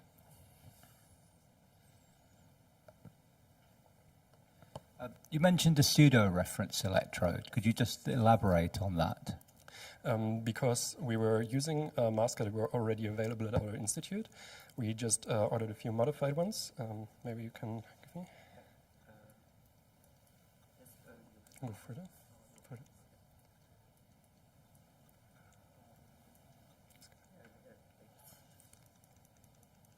Yeah, here. On the right-hand side, you can see that we have the drain and the source, and in the middle was the original gate from the old design. But we are thinking that we can use new techniques, which we still need to develop in the future, to use it as a pseudo-reference electrode so that we don't need to attach a bulky electrode from the top. And further, currently at our institute, we're still working on it. So for now, we are putting some kind of organic semiconductor on it, and we have already some kind of promising results. So it should be possible maybe in the future. Okay, because pseudo-reference electrodes are often not that stable with respect to drift, and your measurements critically depend upon a stable reference potential.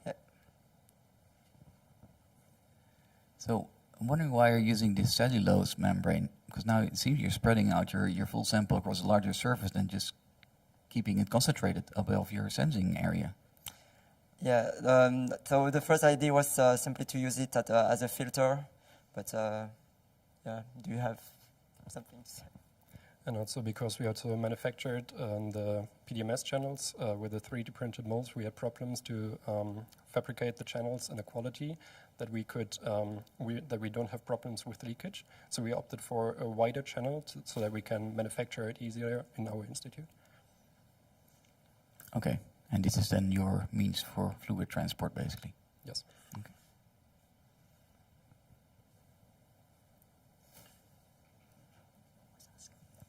Thank you for a nice presentation and interesting work. I talked to you earlier, you know. I have some questions about why choosing ITO, because it does have a lower conductivity than any other semiconductor material, actually. So why did you choose ITO? Because it's a material that we know that was already transparent, so 90% of transparency in papers. And we were kind of thinking of a method to like combine different type of methods in a single sensor. And in this case, we use the optical to calibrate our sensors, because with the bioelectrical sensor that we have here, it's kind of difficult to calibrate it properly. So with a second method to prove it, we can be very more sure on the concentration that we have. So when you want to use optical method to calibrate them, how do you use the optical method to calibrate them? Do you use fluorophores? What do you do? So there's a lot of ways to use the optical method. So we can also maybe pick up from other groups if we want it. Oh, so you haven't tried it yet? No, because we were really focused on the electrochemical for now. Okay. But it's possible in the future to go further on this path. Yeah, because I'm just thinking so you're going to use an optical microscope to look at the field effect transistors or the binding, and what are your thoughts? Have you considered it? Yeah, we could have like some kind of cameras or something too. Or can also use kind of light, maybe some diffraction. Okay. So your reason to choose ITO is not because of the electrical property of it's a better sensor. It's really just to it's optical characterize it. It's more like we want a transistor at the same time, so we have a trade-off, and ITO is like some kind of ideal and fairly cheap to produce for now, and there's like very well established method to fabricate it. Thank you.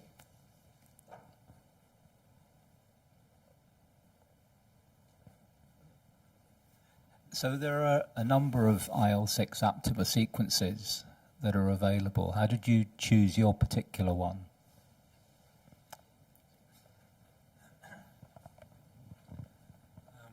Yeah, we did a little bit of literature research, and we found some really nice papers that were also comparing different modifications of aptamers to also the classical antibodies, and from there we choose the sequence with the best affinities and use them for our aptamers. So based pretty much on affinity. Yeah.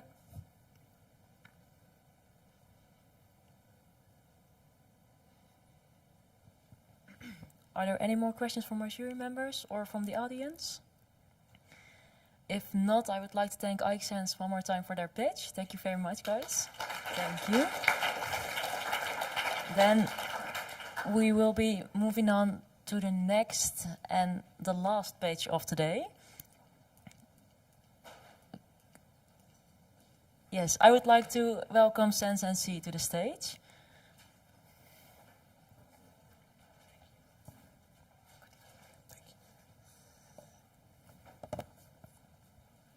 Hello, everybody. We are SensNC. My name is Chris. This is my team member, Angelica.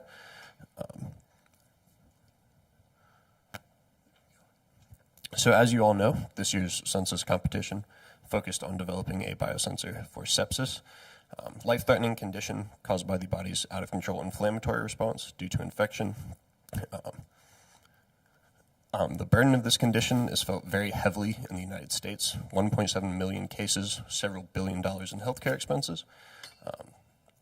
And a key aspect of recovering from this condition is an early diagnosis.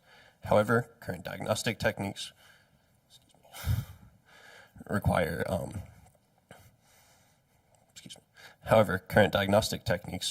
lengthy lab tests and monitoring physiological symptoms as they arise. So to solve this issue, we developed an impedance-based immunosensor, which quantifies interleukin-6 in patient blood samples. We designed our device to be simple, compact, and easy to use. It's very small so that it can fit within ambulances and mobile workstations, which is where we expect the vast majority of evaluations for sepsis to occur. And we also designed a very simple fluidic system that ensures a consistent 14 microliters is displaced throughout our electrode system. So we used electrochemical impedance spectroscopy as our measurement technique with interdigitated electrodes. The overall structure of these electrodes and the proximity between the two basically results in an extremely large effective capacitance throughout our system. The benefit of this is that, one, we can use very small input signals to make our measurements, and we do not need to read a direct transfer of charge. This eliminates the need for a redox mediator and simplifies our sample processing.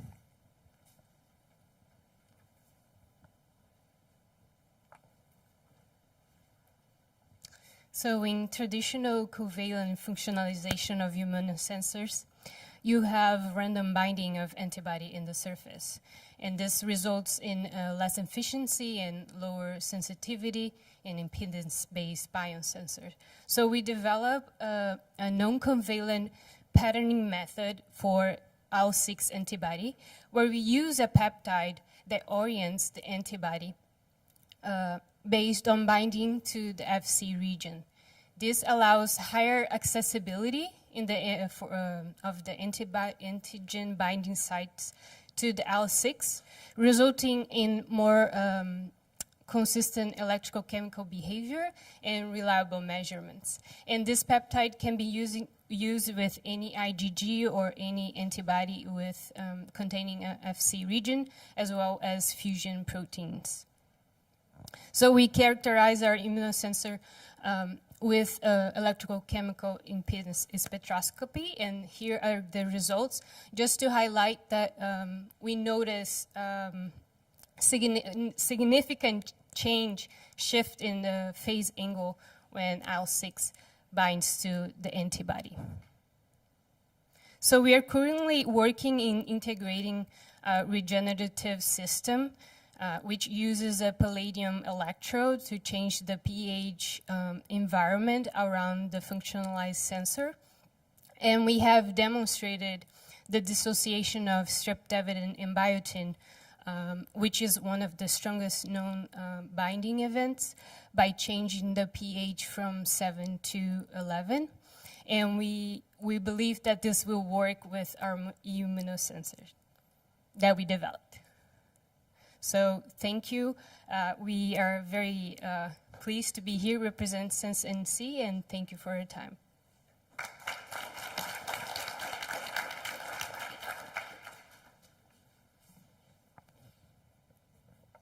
Yeah, hi. Very nice presentation. So I was wondering, as I did not read the report, can you comment a bit on the sensitivity that you were able to achieve, and what is kind of the dynamic range of the sensor? So we did find that the sensitivity is a lot better within the pathological case for sepsis. So fairly good accuracy from, say, about 250 up to 1600 picograms per mil. We're currently working to improve that lower limit resolution by sort of automating the fabrication process, because we did make these by hand. And we think that introduced a lot of variability from batch to batch. Okay, yeah, thank you.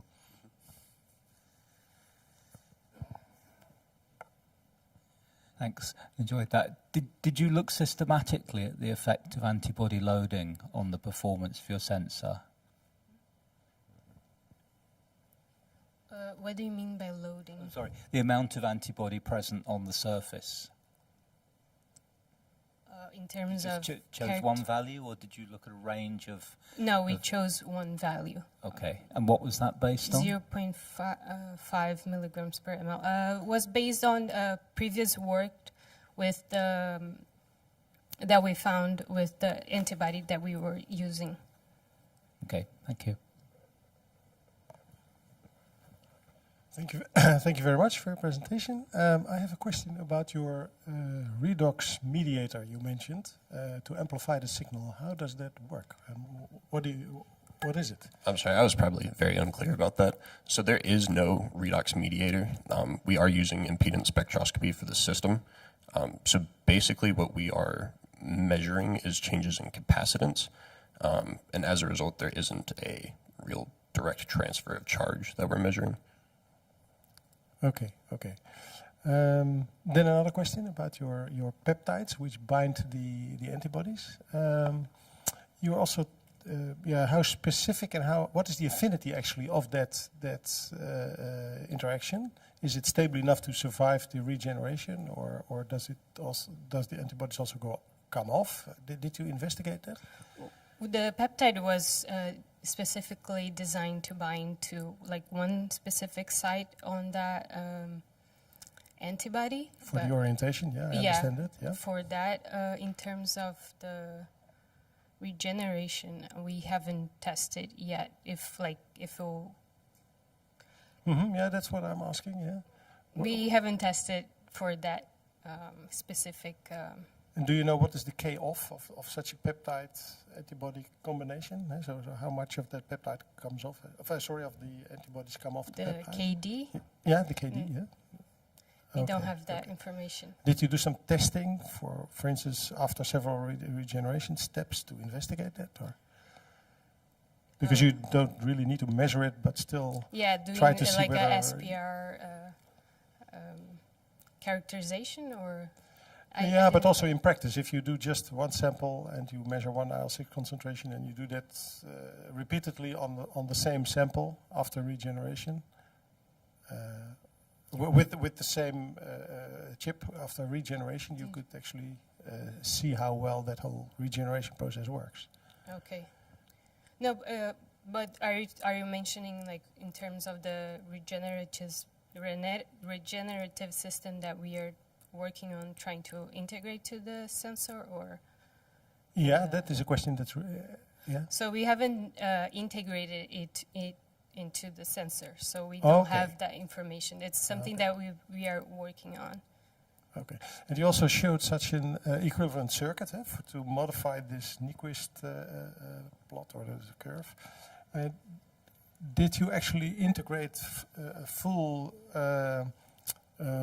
model actually to determine the values of these CDL, a complete modeling in your computer to find the phase shift, or how do you do that? So we did take that step, and the actual best fit circuit is just the solution resistance and double layer capacitance together, but we know that there is some charge transfer resistance as well, so we made sure to include it in the circuit displayed here. However, in our actual readout system, it is essentially negligible. Okay, so you don't need the modeling with that equivalent circuit to interpret your data. You just take a direct parameter from the measurement itself? Yes, sir. That is correct. Okay. Okay. Thank you.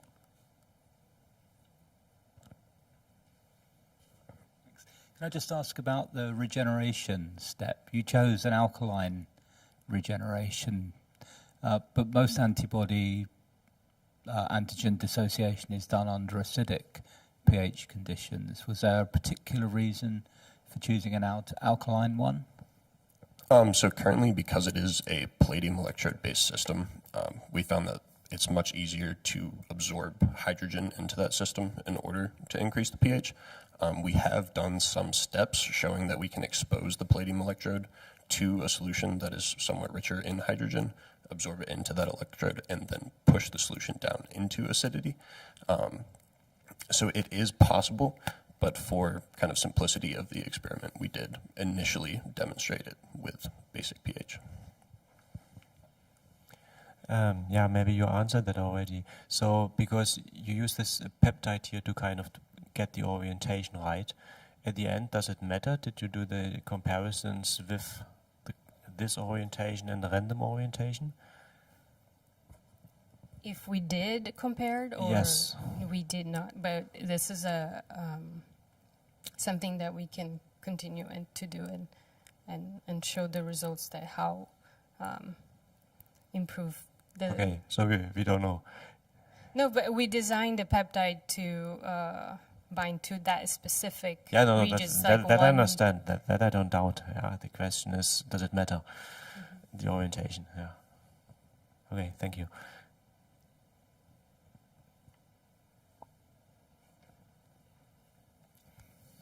Are there any more questions from our jury members?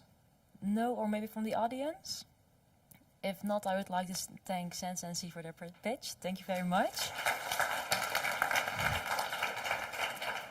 And with that, we've come to the end of this pitching session. Also, I would like to thank every team for pitching. I would like to thank our jury members for being with us, and thank the audience for also being with us, and hopefully see you next year.